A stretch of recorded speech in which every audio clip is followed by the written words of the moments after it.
నమస్కారం. మనం ఇంతకుముందు కూడా ఒక ప్రెస్ మీట్ పెట్టాం. తర్వాత ఎందుకు పెట్టాల్సి వచ్చిందంటే ఇంతకుముందు చాలా సమస్యల గురించి మనం మాట్లాడితే ఈసారి మీ సమస్య గురించి మాట్లాడడానికి వచ్చా. అంటే నాకు ఈరోజు చాలా బాధగా ఉంది. విజయసాయిరెడ్డి అనే ఒక వ్యక్తి మీడియాను పట్టుకొని ఎట్టబడితే అట్ట మాట్లాడినాడు. ఒరే సాంబడు, రాధాకృష్ణుడు, వంశీగాడు. ఇక్కడ ఏంటంటే ఏ పార్టీకి సంబంధించిన మీడియాని మాత్రం దయచేసి అనుకోకూడదు. ఈ ఒక్క విషయంలో కరోనా అనేది ఒక ఊరికి రాలా, ఒక గ్రామానికి రాలా, ఒక ప్రాంతానికి రాలా, ఒక జిల్లాకి రాలా, ప్రపంచం మొత్తానికి వచ్చింది. వ్యాక్సిన్ వేసుకున్నారు, మాస్కులు ధరించారు. కాబట్టి సేమ్ ఈ విజయసాయిరెడ్డి అనే వ్యక్తి మాట్లాడే మాటలు మీడియాకు సంబంధించిన ప్రతి ఒక్కరిని కూడా ఇబ్బంది పెట్టినటువంటి మాటలు. రే అనకూడదు. ఎందుకంటే ఒక్క విషయంలో నేను చాలా బాధగా చెప్తున్న మాట ఏంటంటే ప్రెస్ వారికి నేను మనస్ఫూర్తిగా నా శిరస్సు వంచి క్షమాపణలు కోరుకుంటున్నాను. ఎందుకంటే నేను తప్పు చేయలేదు కదా. మరి విజయసాయిరెడ్డి తప్పు చేస్తే నేను ఎందుకు క్షమాపణలు కోరుకుంటున్నానంటే ఆ అక్రమార్కుడు, ఆ అవినీతిపరుడు, ఆ ఉన్మాది, ఆ ఉగ్రవాది మా నెల్లూరుడే. మా నెల్లూరు జిల్లా నుంచి వచ్చాడు కాబట్టే మా నెల్లూరు జిల్లాలో మంచోళ్ళు ఉన్నారు, తెలివైన వాళ్ళు ఉన్నారు, స్వతంత్ర పోరాటంలో పాల్గొన్న వాళ్ళు ఉన్నారు, చాలామందికి సహాయం చేసిన వాళ్ళు ఉన్నారు. కాబట్టి ఈరోజు అతను సరాసరి ఒక మనిషితోనూ, ఒక సాధారణమైన వ్యక్తితో మాటలు మాట్లాడినట్టు నాకు అనిపించలే. ఏరా పోరా అన్న మాటలు అన్నాడు. కాబట్టే నేను మా నెల్లూరు నుంచి వచ్చినటువంటి ఆ మనిషి చేసిన పాపానికి, తప్పుకి, మిమ్మల్ని బాధ పెట్టిన దానికి ఆ నెల్లూరు జిల్లాలో పుట్టిన నేను మనస్ఫూర్తిగా మా నెల్లూరు ప్రజల సమక్షాన నేను మిమ్మల్ని మనస్ఫూర్తిగా క్షమాపణ కోరుకుంటున్నాను. ఇంకా చెప్పాలంటే ప్రస్తుకున్న విలువ ఏంటి అంటే చాలా చిన్న చిత్తక విషయం కాదు. అది ఎంతమందికి తెలుసో తెలీదో నాకు తెలియదు. కానీ డెమోక్రసీ అంటే ప్రజాస్వామ్యంలో డెమోక్రసీలో 4 ఎస్టేట్స్ ఉంటాయి. అంటే ఒక 4 స్తంభాలు ఉంటాయి, 4 పిల్లర్లు అంటారు. మన ప్రజాస్వామ్యం నడవడానికి నడవడికకి 4 ఉంటాయి. ఒకటి వచ్చి ఎగ్జిక్యూటివ్ అంటే గవర్నమెంట్, ప్రభుత్వం. రెండోది లెజిస్లేచర్ అంటే అది పార్లమెంటు, అసెంబ్లీ రెండు కలిపినటువంటిది. మూడోది జ్యుడిషియరీ అంటే హైకోర్టు, సుప్రీంకోర్టు, మిగతా అన్ని కోర్టులు. నాలుగోది మీరు గర్వపడగలిగింది, మీరు క్లాప్స్ కొట్టగలిగింది ప్రెస్, మీడియా. 4 ఉంటే ఒకటి గవర్నమెంటు, లెజిస్లేచరు, జ్యుడిషియరీ ఉంటే నాలుగోది ప్రజాస్వామ్యంలో అధికారికంగా ఇచ్చిన హక్కు ప్రెస్. అది సోషల్ మీడియా కావచ్చు, ఎలక్ట్రానిక్ మీడియా కావచ్చు, లేకపోతే ప్రింటింగ్ మీడియా కావచ్చు, ఏ మీడియా అయినా కావచ్చు.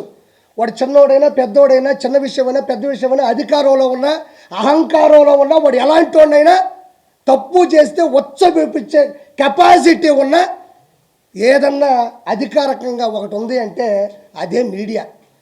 ఈరోజు కిరాకార్పి స్థాయికి వచ్చాడంటే చేపల పులుసు, నెల్లూరు పెద్దరెడ్డి చేపల పులుసు పెట్టినా, నేను ఎంగేజ్మెంట్ చేసుకున్నా, జబర్దస్తులో ఉన్నా, బయటకు వచ్చినా, పొలిటికల్గా మాట్లాడినా, ఈరోజు నేను బయటికి వెళ్తే ఒక్కొక్క వీడియో ట్రెండింగ్లో ఉందంటే నా హావభావాలు కావచ్చు, నా ఆలోచనలు కావచ్చు, నా అగ్రెసివ్ కావచ్చు జనాలకు తెలుస్తుందంటే మా అమ్మో, మా నాయనో, నా భార్య చెప్తే జనాలకు తెలియదు.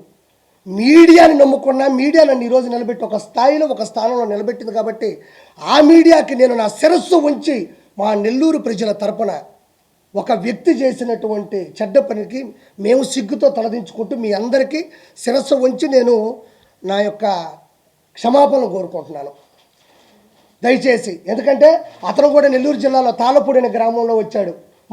మా దౌర్భాగ్యం. అదే నెల్లూరులో వేమిరెడ్డి ప్రభాకర్ రెడ్డి లాంటి గొప్ప వ్యక్తి రావడం మా సౌభాగ్యం. నేను ఎందుకు చెప్తున్నానంటే తప్పుగా అనుకోకూడదని. నెల్లూరు జిల్లాలో శ్రీ పొట్టి శ్రీరాములు గారు, చాలామందికి తెలియాలి విషయం. పొట్టి శ్రీరాములు గారు ఎవరు అంటే ఆ నెల్లూరు జిల్లా పేరు అంటున్నారు. అంటే మన ఆంధ్రప్రదేశ్ ఇప్పుడు హైదరాబాదు విడిపోయింది, కానీ తెలంగాణ అట్లా మన ఆంధ్రప్రదేశ్ ఒకప్పుడు తమిళనాడులో కలిసిపోయి ఉండేది. భాష ప్రకారం ఇతరుల పనుల మీద కూడా మనం చాలా బానిసత్వంలో ఉండేవాళ్ళం తమిళుల మధ్యన. ఆ టైంలో నెల్లూరులో పుట్టిన పొట్టి శ్రీరాములు గారు సబర్మతి ఆశ్రమం దగ్గరికి వెళ్ళి, అంటే ఆయన భార్య, ఆయన కూతురు చనిపోయారు, ఆయనకి మనస్సు చెలించిపోయింది, ఇంకా చేసేదేమీ లేక అన్నదమ్ములకి, అమ్మకి ఆస్తులు ఇచ్చేసి సబర్మతి ఆశ్రమంకి వెళ్ళి ఉప్పు సత్యాగ్రహంలో పాల్గొంటే ఆయన అకుంఠిత దీక్ష పట్టుదల చూసి గాంధీ గారు ఒక మాట అన్నారు, ఒక 10 మంది పొట్టి శ్రీరాములు గాన ఈ ప్రజాస్వామ్యంలో ఉంటే ఏడాదిలో స్వతంత్రం తేవచ్చు అన్నాడు. అలాంటి గొప్ప వ్యక్తిని కన్న నేల మా నెల్లూరు. తర్వాత స్వతంత్రం వచ్చిన తర్వాత ఆయన అడిగాడు అంతకుముందే గాంధీ గారిని, నెహ్రూ గారిని, సార్ నేను స్వతంత్ర ఉద్యమంలో పాల్గొంటాను, నేను ప్రాణాలైనా వదిలేస్తాను, కానీ రాగానే మా ఆంధ్ర రాష్ట్రం కూడా తమిళుల మధ్య నలిగిపోతుంది, మాకు కూడా సపరేట్గా ఒక స్వతంత్రాన్ని ఇచ్చి మాది ఒక సపరేట్గా ఒక రాష్ట్రాన్ని చేయండి అంటే ఓకే అన్నారు. ఆ తర్వాత ఇవ్వకపోతే బంకుపట్టి తట్టుకోలేక జార్జి టౌను అన్నాపిల్లై వీధి చెన్నైలో కూర్చున్నాడు. ఒక్కరోజు కాదు, 2 రోజులు కాదు, ఇది మామూలు దీక్ష కాదు. పచ్చి మంచినీళ్ళు కూడా తీసుకోకుండా, అన్నం కూడా తీసుకోకుండా, ఒత్త గాలితోనే 1 రోజు కాదు, 2 రోజులు కాదు, 3 రోజులు కాదు, ఏకదాటిగా 58 రోజులు అస్థి పంజరాలు బయటపడిపోయి మలమూత్ర విసర్జనలు, కిందకు వచ్చే మలమూత్ర విసర్జనలు కూడా రివర్స్ అయిపోయి నోటుకుండా, ముక్కుకుండా, చెవులుకుండా వస్తుంటే ఎర్రికేకలు పెట్టేవాడు. చాలామంది అతనికి నిమ్మరసమో నీళ్ళో పోసి లేపుదాం అనుకున్నా కూడా ఆయన తగ్గల, మొగ్గుబుట్టు పట్టాడు, నాకు తమిళనాడు నుంచి మా ఆంధ్ర రాష్ట్రాన్ని సపరేట్ చేయండి అన్నాడు.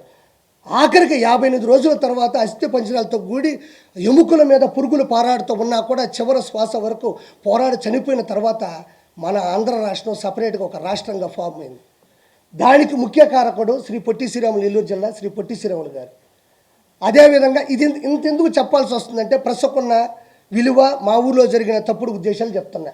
పొచ్చలపల్లి సుందరయ్య గారు తన చిన్న వయసు అంటే తన తక్కువ జాతి వాళ్ళని ఇంట్లో అన్నం పెట్టకపోతే అడిగి బయటికి వెళ్ళిపోయి వాళ్ళకి తనతో పాటు పక్కన కూర్చోబెడితే కానీ నేను తిన్నాను అని ఆ వయసులోనే సుందరరామరెడ్డిని పేరు నుంచి రెడ్డి తీసేసి అందరితో పాటు సమానత్వం ఇచ్చిన వ్యక్తి.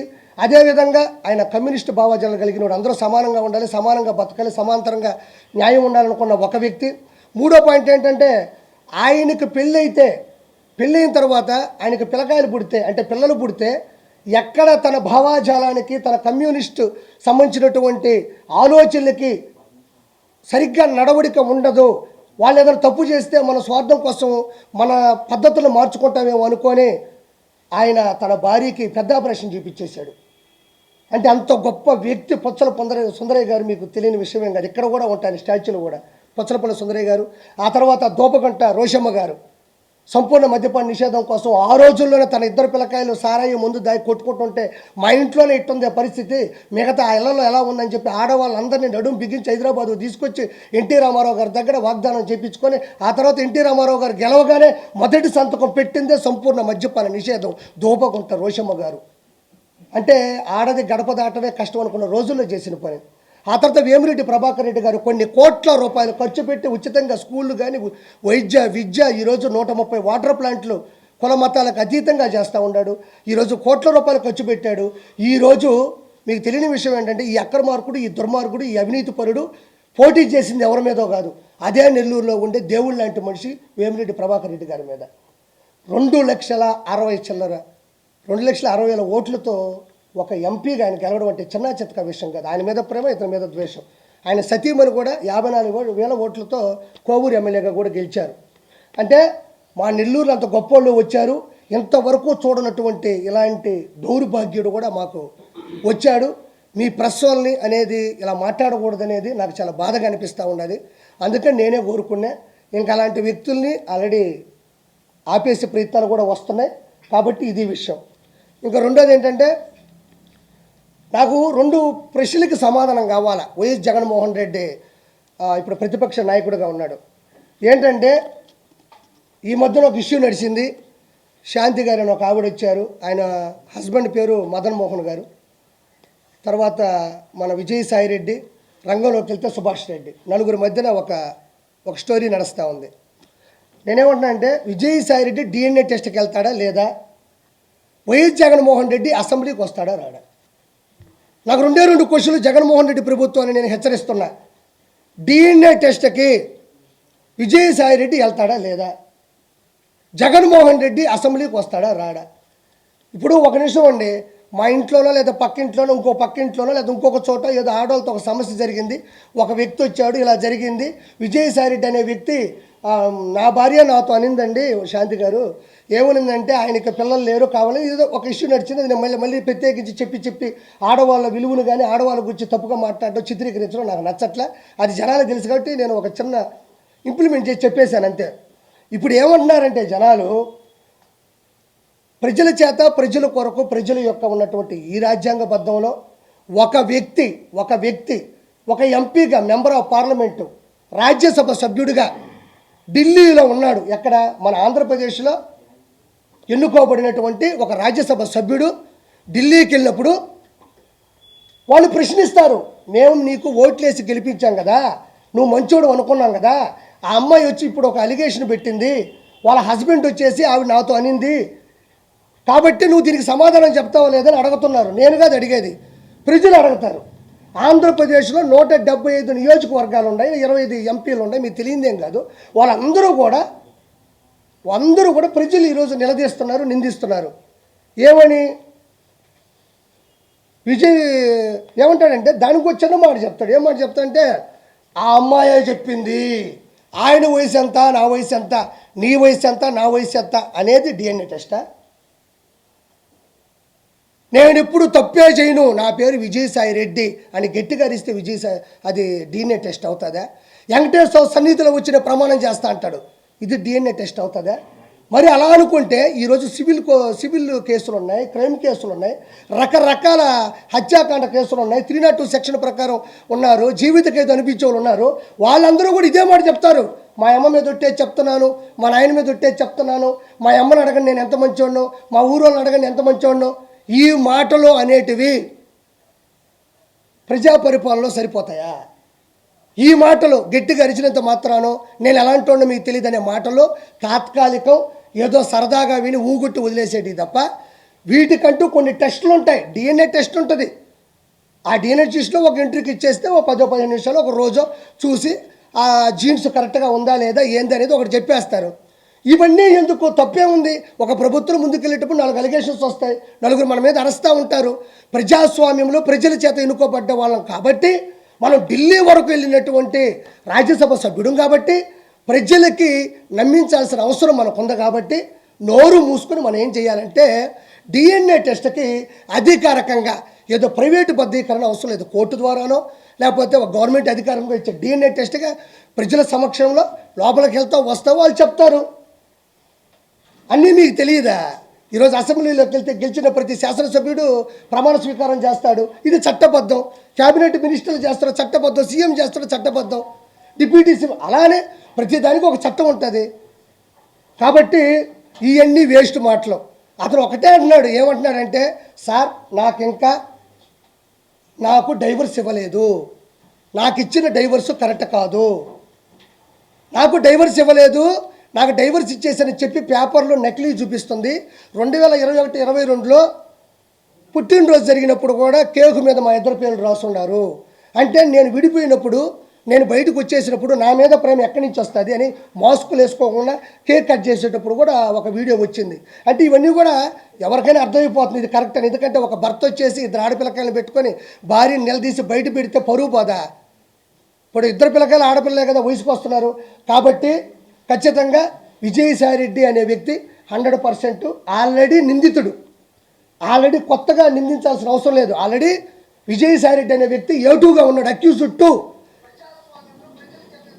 ఒక ఎవరే పర్లేదు వాడి పెట్టి మళ్ళీ దాన్ని ఎత్తుక్కోలేదు, ఇప్పుడు వచ్చిందో లేదని ప్రింట్. ఓకే డన్, సరదాగా. ఇప్పుడు నేను ఒకటి అంటున్నా, ఆల్రెడీ A2 ఇతను ఆల్రెడీ పోయి చెప్పకూడదు తిన్నాడు, సెంట్రల్ జైల్లో చెప్పకూడదు తినేసి వచ్చినాడు. అలాంటి వ్యక్తి ఇది చేసుంటాడని ఎవరైనా నమ్ముతారు. కాబట్టి డిఎన్ఏ టెస్ట్కి ఖచ్చితంగా అటెండ్ అవ్వాలి. డిఎన్ఏ టెస్ట్కి విజయసాయి రెడ్డి ఇప్పుడు కూడా పెట్టాడు ఒకటి, నాకు ఏ మహిళతోనూ అక్రమ సంబంధాలు లేవు. ఇప్పుడు పెట్టాడు, ఒకసారి చూసుకోండి. ఇందాక ట్వీట్ చేసినట్టున్నాడు మన ప్రభు, చూసుకోండి. తనకు ఏ పరాయి మహిళతోనూ అక్రమ సంబంధాలు లేవని విజయసాయి రెడ్డి తెలిపారు. వెంకటేశ్వర సన్నిధిలో వెంకటేశ్వర నాశనం చేసిందే వీళ్ళు, వెంకటేశ్వర కొండని నాశనం చేసిందే ఈ వైఎస్ఆర్సీపీ ప్రభుత్వం. మళ్ళీ వెంకటేశ్వర సన్నిధికి వెళ్తాడంట. వెంకటేశ్వరని భయపెట్టిందే వీళ్ళు, వెంకటేశ్వర కొండని కూల్చిందే వీళ్ళు మళ్ళీ వెంకటేశ్వర సన్నిధికి వెళ్తారంట. ఎందుకంటే ఎగిస్తంటే 11 వచ్చినాయి, ఈసారి కానీ పోయినాడంటే మళ్ళీ ఎగిస్తంటాడు. తర్వాత వచ్చి అమ్మాయి నాకు కూతురుతో సమానం అన్నాడు. ఇవన్నీ వేస్ట్ మాటలు నేను కూడా చెప్తా. మాటలు చెప్తే అవో పనులు కావాలా. ఎవరో ఒక ఇంట్లో జరుగుంటే వాళ్ళు పడతారు, కోర్టుకు వెళ్తారు, ప్రపంచానికి తెలిసేది కాదు. ఈయన రాజ్యాంగబద్ధంగా ఇప్పుడు చేయాలా. ఇంకోటి, విజయసాయిరెడ్డి ఇంత పెద్ద పొరపాటు చేసి ఇంత పెద్ద అలిగేషన్ జరుగుతుంటే, వైఎస్ఆర్సీపీకి ఇంత పెద్ద డ్యామేజ్ జరుగుతుంటే జగన్మోహన్ రెడ్డి ఆడున్నాడు. జగన్మోహన్ రెడ్డి దీని గురించి ఎందుకు మాట్లాడడం లేదు? ప్రెస్ గురించి అంత రేపో గీయని మాట్లాడుతూ ఉంటే, ఏమండి అది పెద్ద తప్పు అండి, మీరు తప్పు చేశారు, ప్రెస్ వాళ్ళకి క్షమాపణ చెప్పాలని కూడా ఏ మాట అతను అనలేదు. అంటే ఆ ఉన్మాది ఇంకా మారలేదు. ఇంకోటి కూడా నేను చాలా గట్టిగా చెప్తున్నా, విజయసాయిరెడ్డి ఖచ్చితంగా ప్రెస్కి కంపల్సరీ క్షమాపణ చెప్పి తీరాల. దీని మీద ప్రెస్ వాళ్ళు కానీ మీరు మీ యూనిటీ కూడా చాలా గట్టిగా ఉంటుంది. పిఆర్ వాళ్ళ సమక్షంలో కానీ మీరు చేసే పద్ధతి కానీ మీరు నిలదీస్తారు. అదే మీకే సమస్య వచ్చినప్పుడు మీరు చెబుతూ కొట్టినంత సమాధానం ఇవ్వకపోతే ఇది ప్రతి ఒక్కరికి ప్రెస్ అనేది చులకనయ్యే అవకాశం 100% ఉంది. నేను దయచేసి ప్రెస్ సమక్షంలో ప్రెస్ ముందు మాట్లాడుతున్నా, దయచేసి విజయసాయిరెడ్డి అనే ఒక ఏటు, ఒక దొంగ, ఒక అవినీతిపరుడు, ఒక అక్రమార్కుడు ఆంధ్ర రాష్ట్రాన్ని సమూలంగా నాశనం చేయడంలో కంకణం కట్టుకున్న విజయసాయిరెడ్డి, లక్షల కోట్లు అడ్డగోలుగా సంపాదించిన విజయసాయిరెడ్డి ప్రెస్కి 100% ఇక్కడ ఒక పార్టీ ప్రెస్ కాదు, ఓవరాల్గా చూస్తే ప్రెస్ ఇది. ఈ మీ మనోభావాలు చాలా వరకు దెబ్బతిన్నాయి కూడా. దయచేసి అతని దగ్గర క్షమాపణ చెప్పించేంత వరకు మీరు గట్టిగా ఉండాలని మనస్ఫూర్తిగా నేను మీ తరపున కోరుకుంటున్నా. ఆ తర్వాత YS Jaganmohan Reddy A1 A2 అయిపోయింది. A1 ఈరోజు వినుకొండ అనే ఒక ఊర్లో ఒక రషీద్ అనే అబ్బాయిని, జిలా అనే అబ్బాయి నడి రోడ్డు మీద చంపేశాడు.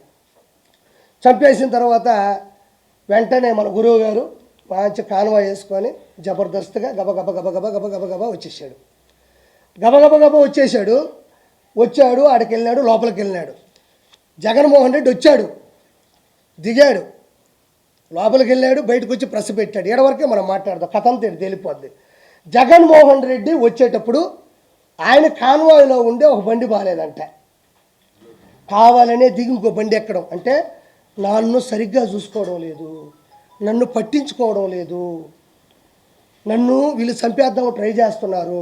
అదే బండి చంద్రబాబు నాయుడు గారు 2014 నుంచి 2019 ఉన్న, 19 నుంచి 24 ఉన్న, ప్రతిపక్ష హోదాలో ఉన్న అందరూ వాడినట్టు బుల్లెట్ ప్రూఫ్ కారే అది.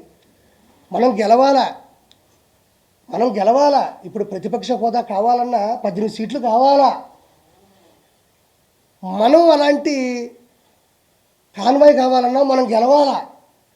మనం గెలవకుండా మనకు కావాలా అంటే కుదరదేడా.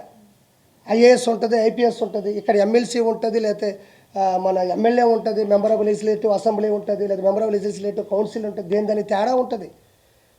మనం గెలవడంలోనో, ప్రజల చేత ఎన్నుకోపోవడంలోనో, మన మెజారిటీ వల్ల మనకు వచ్చేటువంటి స్థాయి ఉంటుంది తప్ప, మనం గబగబా దిగేసి ప్రాంక్ వీడియోస్ చేస్తారు చూడు, గబగబా ఈ బండి దిగి ఆ బండి ఎక్కినంత మాత్రాన జగన్మోహన్ రెడ్డి చెప్తున్నా, నీకు ఎవడు కొత్త బండి ఎవడు, ప్రభుత్వం ఏదైతే నియమిస్తుందో ఆ బండే ఇస్తారు నీకు. ఒకటో పాయింట్, దాన్ని జనాల ముందు ఫోకస్ చేయడం.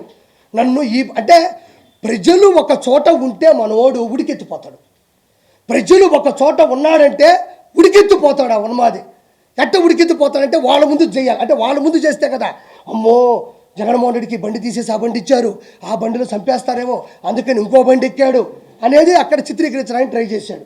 ఇది ఒకటో పాయింట్, జనాలు తెలుసుకోవాలా. రెండో పాయింట్, వచ్చిన తర్వాత ఏం చేశాడు, బండి డోర్ తీసి చక్కగా నోరు ఓపెన్ చేసి ఇలా పెట్టి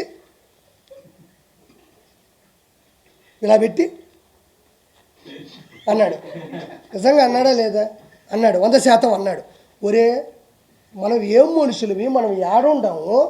ఒక మనిషి అక్కడ రక్తపాతలో తలకాయ తెగిపడిపోయి 2 చేతులు తెగిపోయి ఆడ పడిపోయి చచ్చిపోయి వాళ్ళు ముస్లింలు మైనారిటీ అక్కడ పడుకొని ఏడుస్తూ ఉంటే మనోడు బండి దిగడం ఒక సినిమా. 4 పార్ట్లు చెప్తున్నా ఈ సినిమాలో నేను. మొదటి పార్ట్ బండి దిగే ఒక పార్ట్, రెండో పార్ట్ డోర్ ఇట తీసి ఇట్ట పెట్టి చేతులు ఇట్ట పెడతాడు. మళ్ళీ ఈ 2 ఇట్ట గొవ్వగా ఇట్ట పెట్టి ఇట్ట పెడతాడు. ఆడ మనిషి చచ్చిపోయినాడు. ఎవరన్నా అడ్డొచ్చినప్పుడు నువ్వు ప్రజాస్వామ్యంలో ఒకసారి సీఎం అయినోడు, చీఫ్ మినిస్టర్ ఆఫ్ ఆంధ్రప్రదేశ్ అయినోడివి, 5 సంవత్సరాలు పరిపాలించినోడివి. అక్కడ అంత పెద్ద విపత్తు జరిగినప్పుడు వాళ్ళ అమ్మ నాయన అక్కడ కూర్చొని ఏడుస్తుంటే నిజంగా నువ్వు మనిషి అయి ఉంటే నిజంగా జగన్మోహన్ రెడ్డి నిజంగా మనిషి అయి ఉంటే ఫస్ట్ నువ్వే కదా డోర్ తీసింది, నీకు కూడా పోలీస్ సెక్యూరిటీ ఉంటుంది కదా, నీ బండి మీద అడ్డంగా ఎవడిచ్చి పడిపోతాడు? నువ్వు కావాలనే డోర్ తీయడు, కావాలనే బండి తీయడు, దాని మీద జనాలు పెట్టడం, నా రేంజ్ ఇది కాదు అని చెప్పడం. ఇది ఎప్పుడు చెప్పాలబ్బా? ఏదైనా క్యాంపెయిన్ జరిగేటప్పుడు, ఎలక్షన్స్ ముందు రోజో, లేకపోతే ఒక శుభకార్యానికి వెళ్ళేటప్పుడు, లేకపోతే ప్రజల కోసం వెళ్ళి మాట్లాడేటప్పుడు, సభలకు వెళ్ళేటప్పుడు చేస్తారు. మనిషి చనిపోయి విపత్తుతో ఉన్నప్పుడు చేస్తారా? అక్కడ కూడా ప్రమోషనే, ఇది నా స్థాయి, ఇది నా స్థాయి, ఇది నా స్థాయి. రెండో సినిమా అయిపోయింది. దాన్ని సాక్షి పేపర్లు ఏం పెట్టారు తెలుసా? జగన్కి క్రేజ్ ఏమాత్రం తగ్గలేదు, ఇనుకొండలో విపత్తు, జగన్ హాజరు, ఇది 9వ 10వ ఈ తమ్ముళ్ళు. జగన్ క్రేజు ఏమాత్రం తగ్గలేదు. ఎవడైనా మనిషి అన్నాడు, మృగజాతి పుట్టాడు తప్ప, ఇదిగా తప్ప ఎవరైనా మనిషి అన్నాడు విపత్తుల్లో వినుకొండలో ఒక సంచలనం జరిగితే జగన్ క్రేజు ఏమాత్రం తగ్గలేదు అని ఎక్కడైనా ఏ పేపర్లైనా వేస్తారా, ఏ టీవీలైనా వేస్తారా? ఒకసారి యూట్యూబ్లో తొంగి చూడండి ఒకసారి. అది ఎంతవరకు సమంజసం? ఇందుకు గత అతను ఓడిపోయింది, ఇందుకు గత అతను 11 సీట్లు వచ్చింది. ఇంకొకటి 3వ సినిమా, లోపల పోయాడు, లోపల డ్యాన్స్ చేస్తుంది, లోపల గుండెకాయ కొట్టుకుంటుంది, జగనన్న జగనన్న జనమంతా నీ వెంటే. జగన్ ఉంటే ఆడిపోయినారు, జనమంతా నీ అంటుంటే 11 సీట్లు ఎందుకు వచ్చినాయి నీకు? ఆడ కూర్చున్నాడు, ఆడ కూర్చోకొని వాళ్ళందరినీ పెట్టుకొని, మైండ్ చెడిపింది ఆ మనిషికి, పెట్టుకొని ఇంకా స్టార్ట్ చేశాడు. ఏం కాదమ్మా, నీ కొడుకుకి న్యాయం జరుగుతుంది, నేను ప్రతిపక్ష హోదా లేకపోయినా ప్రతిపక్ష నాయకుడిగా ఉన్నాను, నేను పోరాడతాను, నేను నిలదీస్తాను, నీ బిడ్డ పోవడం నాకు బాధగా ఉంది. ఆడిపోయి అమ్మ ఒడమ్మా మనిషికి 15,000 అన్నాడమ్మా, ఒకరికి 15, ఇద్దరికి 30 చెప్తారా? వాళ్ళకి అర్థంగా నోరు తెరుచుకొని చూస్తూ ఉన్నారు. అతను కూడా ఏమన్నా ఏడుస్తాడేమో, అతను కూడా ఏడిస్తే మనం కూడా పైన పడిపోయి ఏడద్దాం. బాధ ఉండలేదు ఎవరికైనా, బాధ ఉండలేదు ఎవరికైనా. మనం కూడా అమ్మ నాయన చచ్చిపోయినప్పుడు తట్టకని ఎవరిని వస్తే పైన పడి ఏడ్చేస్తాం. వాళ్ళంతా బాధ తప్ప హృదయంతో ఉంటే ఇతను పోయి మనిషికి 15,000, ఇంకోటికి 30-45,000 అన్న. వాళ్ళు బిత్తరపోయి చూస్తున్నారు, ఈయన్ని ఏడెందుకు చెప్తున్నాడు అంటే అతనికి ఎక్కడ ఏం మాట్లాడాలో తెలియనంత మనస్తాపానికి గురి అయిపోయినాడు, మనస్సు చెలించిపోయింది, ఒక సైకో అయిపోయినాడు. అతను ఎర్రగడ్డ మెంటల్ హాస్పిటల్లో చేర్పించడంలో ఎటువంటి సందేహం లేదు. DNA టెస్ట్ తర్వాత జగన్మోహన్ రెడ్డి మానసిక టెస్ట్ కూడా చేయాలా, ఇది 100% అయిపోయింది. అక్కడికి పోయి ఎవరైనా అమ్మఒడి గురించి మాట్లాడతారా? దాని తర్వాత బయటకు వచ్చాడమ్మా, బయటకు వచ్చినప్పటి నుంచి వణకుతున్నాడు ఆ మనిషి. ఎందుకంటే అక్కడ ఉండేది ఒక సాక్షి మాత్రమే కాదు కదా, 100-150 ఛానళ్ళు ఉన్నాయి. ఎవరు ఏమడగతారో, ఏది అడిగితే మనం సమాజం చెప్పండి టకటకటకి పెట్టేశాడు అంతే. ఇంకా టకటక 1 by 1 వెళ్తున్నాడు. ఇది తప్పు. కళ్ళు మూసు కళ్ళు తెరిస్తే మన ప్రభుత్వం వచ్చేస్తుంది. రాష్ట్రపతి పాలన కావాలా, ఈవీఎం ట్యాంపరింగ్లు, ఫస్ట్ ప్రత్యేక హోదా కావాలా, తర్వాత ప్రతిపక్ష హోదా కావాలా, తర్వాత ఈవీఎం ట్యాంపరింగ్లు, ఆ తర్వాత కళ్ళు మూసి కళ్ళు తెరిస్తే 5 సంవత్సరాలు అయిపోతాయి. ఆ తర్వాత రాష్ట్రపతి పాలన కావాలా. పెట్టుకున్నాడు, చదువుకుంటూ వెళ్తా ఉన్నాడు. పాపం ఎవరో ఒక వ్యక్తి వచ్చి మధ్యలో సార్ అన్నాడు, నువ్వు ఆంధ్రజ్యోతి అన్నాడు. సార్ అంటే మొహం చూసిన తర్వాత కింద చూస్తే కదా ఆంధ్రజ్యోతి ఏదో తెలుస్తుంది. గబక్క నీది ఆంధ్రజ్యోతి అనే అతని మీద సీరియస్ అయిపోయినాడు. ఎందుకు సీరియస్ అయిపోయినాడు? అతను ఒకటి రాసుకో ఉన్నాడు, అది రాసుకుని అతను పంపించేసేయాలి. మీరు మధ్యలో క్వశ్చన్ అడిగితే మీరు ఏం క్వశ్చన్లు అడతారు తెలుసా? సార్ మాచర్ల నియోజకవర్గంలో గుండ్లపాడు అనే గ్రామంలో తోటా చంద్రయ్యని జై చంద్రబాబు ఉన్నారని కంఠం కోసేశారు, అప్పుడు మీరు ఎందుకు పరామర్శించలేదు అని మీరు అడగతారని భయంతో మీ మీద కసురుకున్నాడు. అమర్నాథ్ గౌడ్ని ఒక 10వ తరగతి చదువుతున్న కుర్రాడు వాడు అక్కను పట్టుకొని ఏదో తప్పుడు మాట్లాడి ర్యాగింగ్ చేస్తే తట్టుకోలేక నిలదీస్తే కిరోసిన్ పోసి కాల్ చేస్తే మీరు ఎందుకు పరామర్శించలేదని మీరు అడగతారని భయపడ్డాడు. అనంతబాబుడు ఒక ఎమ్మెల్సీ తన డ్రైవర్ సుబ్రహ్మణ్యం చంపి డోర్ డెలివరీ చేస్తే ఆ రోజు మీరు ఎందుకు వచ్చి పరామర్శించలేదని మీరు అడగతారని భయపడ్డాడు. సొంత బాబాయిని గొడ్డలు పెట్టుకుని ఎర్రగంగిరెడ్డి, దస్తగిరి, వీళ్ళందరూ సునీల్ కుమార్, ఎవడు యాదవ్ కావచ్చు, అవినాష్ రెడ్డి కావచ్చు, ఒక 5-6 మంది అక్యూజులు కలిసి మీ బాబాయిని చంపేస్తే ఆ రోజు కూడా మాట్లాడి వెళ్ళిపోయావు, కానీ కన్నీళ్లు మీరు ఎందుకు పెట్టలేదని మీరు అడగతారని చెప్పేసి ఆ వ్యక్తి భయపడిపోయాడు. లేకపోతే ప్రెస్ వాళ్ళు అడిగే క్వశ్చన్లకి ఇవ్వడం నా బాధ్యత. మొన్న కూడా చాలామంది నేను మాట్లాడినందుకు 4-5 క్వశ్చన్లు అడిగారు. నేను మాట్లాడేది మీరు టెలికాస్ట్ చేయడానికి వచ్చిన పని అయితే మీరు ప్రెస్ వాళ్ళు ఎవరు? మీకు వచ్చిన క్వశ్చన్లు, డౌట్లు, నన్ను నిలదీయడం, నన్ను ప్రశ్నించడం, నన్ను ఎదిరించడం, అవసరమైతే నన్ను బెదిరించడం అనేది ప్రశ్న. ఆ విధంగా అతను పట్టుకొని నానా మాటలనేసి అక్కడి నుంచి అంతకుముందు కూడా ఏదో పిన్నెల్లి రామకృష్ణారెడ్డి గురించి మాట్లాడుతున్నప్పుడు కూడా ఏదో లాస్ట్ క్వశ్చన్ అడుగుతుంటే వెళ్ళిపోయాడు. అంటే ప్రజలని ఏదో మభ్య పెడదామంటే అందరూ చదువుకున్న వాళ్ళు 170 సీట్లు 164 శాసనసభ్యులు గెలిచారు, 21 ఎంపీ వచ్చింది. నేను ఈరోజు ఒకే ఒక మాట మాట్లాడుతూ ఉన్నా. 26 జిల్లాల్లో ఉండే 175 నియోజకవర్గాల్లో పులివెందుల, రాజంపేట, బద్వేలు, పొంగనూరు, తంబాలపల్లి, తర్వాత వచ్చేసి దర్శి, ఎర్రగొండపాలెం, మంత్రాలయం, ఆలూరు, పాడేరు వరకు 11 నియోజకవర్గాలు మాత్రం ఎందుకు గెలిచినావు? కడప, రాజంపేట, తిరుపతి, అరకు 4 ఎంపీ సీట్లు మాత్రం ఎందుకు గెలవాల్సి వచ్చింది? 11 నియోజకవర్గాలు 4 ఎంపీ సీట్లు మాత్రం గెలవాల్సినంత అవసరం ఏముంది? జనాలు ఆ రోజు కూడా చెప్పులతో కొట్టి చేత్కరించారు. ఈ రోజు నేనేమంటున్నా అంటే నా బాధ ఏమీ లేదు. ఫైనల్గా మీకు చెప్పేది ఒకటే, ఇతను రావణ కాష్టం సృష్టిద్దామని బీహార్ నుంచి కొన్ని వేల మంది జనాలు తీసుకొని వచ్చేస్తారు. 140 నుంచి 160 సీట్లన్నా వేమిరెడ్డి గారు గెలుస్తారన్నా, పవన్ కళ్యాణ్ గారు భారీ మెజారిటీతో గెలుస్తారన్నా, తిరుగులేని మెజారిటీ కూటమి గెలుస్తుందని చెప్పిన జగన్మోహన్ రెడ్డి వెంకటేశ్వర స్వామి చేత కాలుతో తన్నించబడతాడని కూడా మీకు చెప్పిన. ఈరోజు కూడా చెప్తా ఉండా, అతను రావణ కాష్టం సృష్టించడానికి సిద్ధంగా ఉన్నాడు. అంటే మధ్యంతర ఎన్నికలు అంటే ఏమంత అవిశ్వాసం జరిగింది, ఏమంత అవిశ్వాస తీర్మానం ఉంది, ఏమంత ఒక వ్యక్తి, ఒక రషీద్ అనే కుర్రాడు, ఒక జలాన్ అనే కుర్రాడు, ఇద్దరు ముస్లిం మైనారిటీ సభ్యులు ఇద్దరు కూడా ఆల్రెడీ వైఎస్ఆర్సీపీలో ఉన్నోళ్ళే. వాళ్ళు వైఎస్ఆర్సీపీలో ఉన్నారు, ఫోటోలు దిగుతున్నారు. వాళ్ళు ఒక 5-10 సంవత్సరాల నుంచి కూడా గొడవలు పెట్టుకొని పెట్రోల్ మీద వాళ్ళ బైక్ మీద ఇతను దాడి చేయడం, వాళ్ళ చెల్లిని ఇతను ఏదో అనడం, వాళ్ళ మీద కూడా ఎఫ్ఐఆర్లు కూడా ఆల్రెడీ బుక్ అయ్యి ఉండే స్థానికంగా కూడా వినుకొండలో. ఇవన్నీ ఉన్నప్పుడు జగన్మోహన్ రెడ్డి ఒకటి చేయాలి, రావాలి, అమ్మ మేము ప్రశ్నిస్తాం, మీకు న్యాయం చేస్తాం, మీరు చనిపోయిన దానికి మేము బాధపడుతున్నాం, డబ్బులు ఇప్పిస్తామని చెప్తాం. వచ్చి రాగానే ఇది చేసింది టీడీపీ వాళ్ళిద్దరూ వైఎస్ఆర్సీపీ అయ్యి ఉంటే, నీ కార్యకర్తలు అయ్యి ఉంటే, వాళ్ళకి పడకపోతే వాళ్ళు చచ్చిపోయినా కూడా ఒక మనిషిని విడదీసి టీడీపీలు వేస్తావా? అది ఎంతవరకు సమంజసం? అదేమన్నంటే ఫోటో దిగు, ఏవయా నేను కూడా ఒక బర్త్డే చేసుకుంటా, 10 మందిని పిలిస్తే 20 మంది వస్తారు, వాళ్ళు వచ్చి నాతో ఫోటో దిగి నోట్లో ఒక కేకు పెట్టినప్పుడు నోరు మూసుకొని ఉంటాను. నేనా నోరు తెరుస్తాను కదా? నోరు తెరిగినా అది సభా మర్యాద కదా? నోరు తెరిగినా వాళ్ళు ఏమన్నా చెప్పండి, ఏమన్నా ఎమ్మెల్సీయా, జడ్పీటీసీయా, ఎంపీటీసీయా, లేకపోతే వాళ్ళు ప్రధాన కార్యకర్తలా, లేకపోతే మీ చేత సభ్యత్వం తీసుకున్న వాళ్ళు వైఎస్ఆర్సీపీ టీడీపీ అని చెప్పడానికి, లేకపోతే ఇంతకుముందు ఎమ్మెల్యేలా, లేకపోతే ఒక స్పోక్ పర్సన్సా, లేకపోతే అంతర్జాతీయ ప్రధాన కార్యదర్శులా, వాళ్ళని వీళ్ళు టీడీపీ అని చెప్పడానికి వాళ్ళు చేసినటువంటి ప్రోత్సాహంగా ఉన్నటువంటి వాళ్ళకు ఉన్నటువంటి పదవి ఏంది? వాళ్ళు సామాన్యంగా ఎవరుంటే వాళ్ళ జోలికి వెళ్ళేవాళ్ళు. కాబట్టి ఆ విషయంలో కూడా వాళ్ళిద్దరు వైఎస్ఆర్సీపీ కార్యకర్తలు వాళ్ళు కొట్టుకున్నారు, చనిపోయినారు. కానీ అందరం కూడా బాధపడాల్సిన విషయం ఏంటంటే వాళ్ళు ఆ విధంగా కొట్టుకోవడం, చనిపోవడం, నడి రోడ్డు మీద కూడా జరగడం అనేది వాళ్ళ తల్లిదండ్రులు తీరని దుఃఖం. అది వాళ్ళు త్వరగా కోలుకోవాలని ప్రభుత్వం కూడా వాళ్ళకి మంచి చేయాలని మనస్ఫూర్తిగా కోరుకుంటాం తప్ప అది వచ్చేసి టీడీపీ వీళ్ళు వచ్చేసి అంటే అతను పరామర్శించాలంటే ఎన్ని పరామర్శించకూడదు. ఒక చిన్న రుజువు ఇస్తాను. మనోడు ఏమన్నా అంటే మనం ఏమన్నా అంటే అక్కడ కేకు తినిపిస్తూ ఉన్నాడు, అక్కడ లోకల్ ఎమ్మెల్యే అనుకుంటా, ఎమ్మెల్యేనో ఎవరు ఒక ఫంక్షన్కి వెళ్ళినప్పుడు కేకు తినిపిస్తూ ఉన్నాడు. ఆ కేకు తినిపించాడంటే ఇది ఏమిటిది అన్నాడు, గుర్తుందా?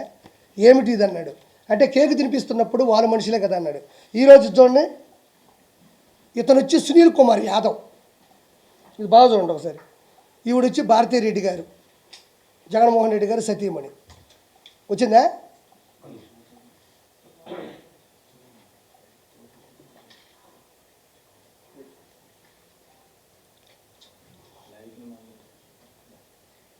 ఓకేనా? అంటే ఈ సునీల్ కుమార్ యాదవ్ అనే వ్యక్తి ఎర్రగంగిరెడ్డి, దస్తగిరి, భాస్కర్ రెడ్డి, తర్వాత అవినాష్ రెడ్డితో పాటు మన వివేకానంద రెడ్డి గారిని చంపిన కేసులో ప్రధాన నిందితుడు. ఆల్రెడీ అతని మీద కేసు ఫైల్ ఉంది, ఎప్పుడు జైలుకి వెళ్తారో తెలియదు. ఈ సునీల్ కుమార్ యాదవ్ అనే వ్యక్తి, ఓకేనా, ఈ సునీల్ కుమార్ యాదవ్ అనే వ్యక్తి భారతీరెడ్డి గారితో ఫోటో దిగున్నాడు. ఇదే సునీల్ కుమార్ యాదవ్ అనే వ్యక్తి అవినాష్ రెడ్డితో కూడా ఫోటో దిగున్నాడు. మీరు కాబట్టి ఫేస్బుక్లోకి వెళ్ళి చూసుకోండి. అంటే ఈ సునీల్ కుమార్ యాదవ్ అనే వ్యక్తి వైఎస్ వివేకానంద రెడ్డి గారి హత్యలో ప్రధాన నిందితుడిగా ఉంటే, ఇప్పుడు ఈ మర్డర్ చేపించింది జగన్మోహన్ రెడ్డి గారి సతీమణి. ఆ సినిమాలు చెప్తారు. పోకిరి సినిమాలో నేను అమితాబ్ బచ్చన్తో తీసుకున్న ఫోటో ఉంది, సచిన్ గారితో తీసుకున్న ఫోటో ఉంది.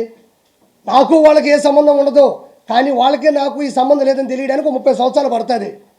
అప్పుడు నేను ఆ కేసు ఎట్టనే కొట్టిస్తేస్తాన్న పరిస్థితి తప్ప, ఆ సునీల్ యాదవ్ భారతిరెడ్డి గారితో ఫోటో దిగున్నాడు, అవినాష్ రెడ్డి గారితో ఫోటో దిగున్నాడు.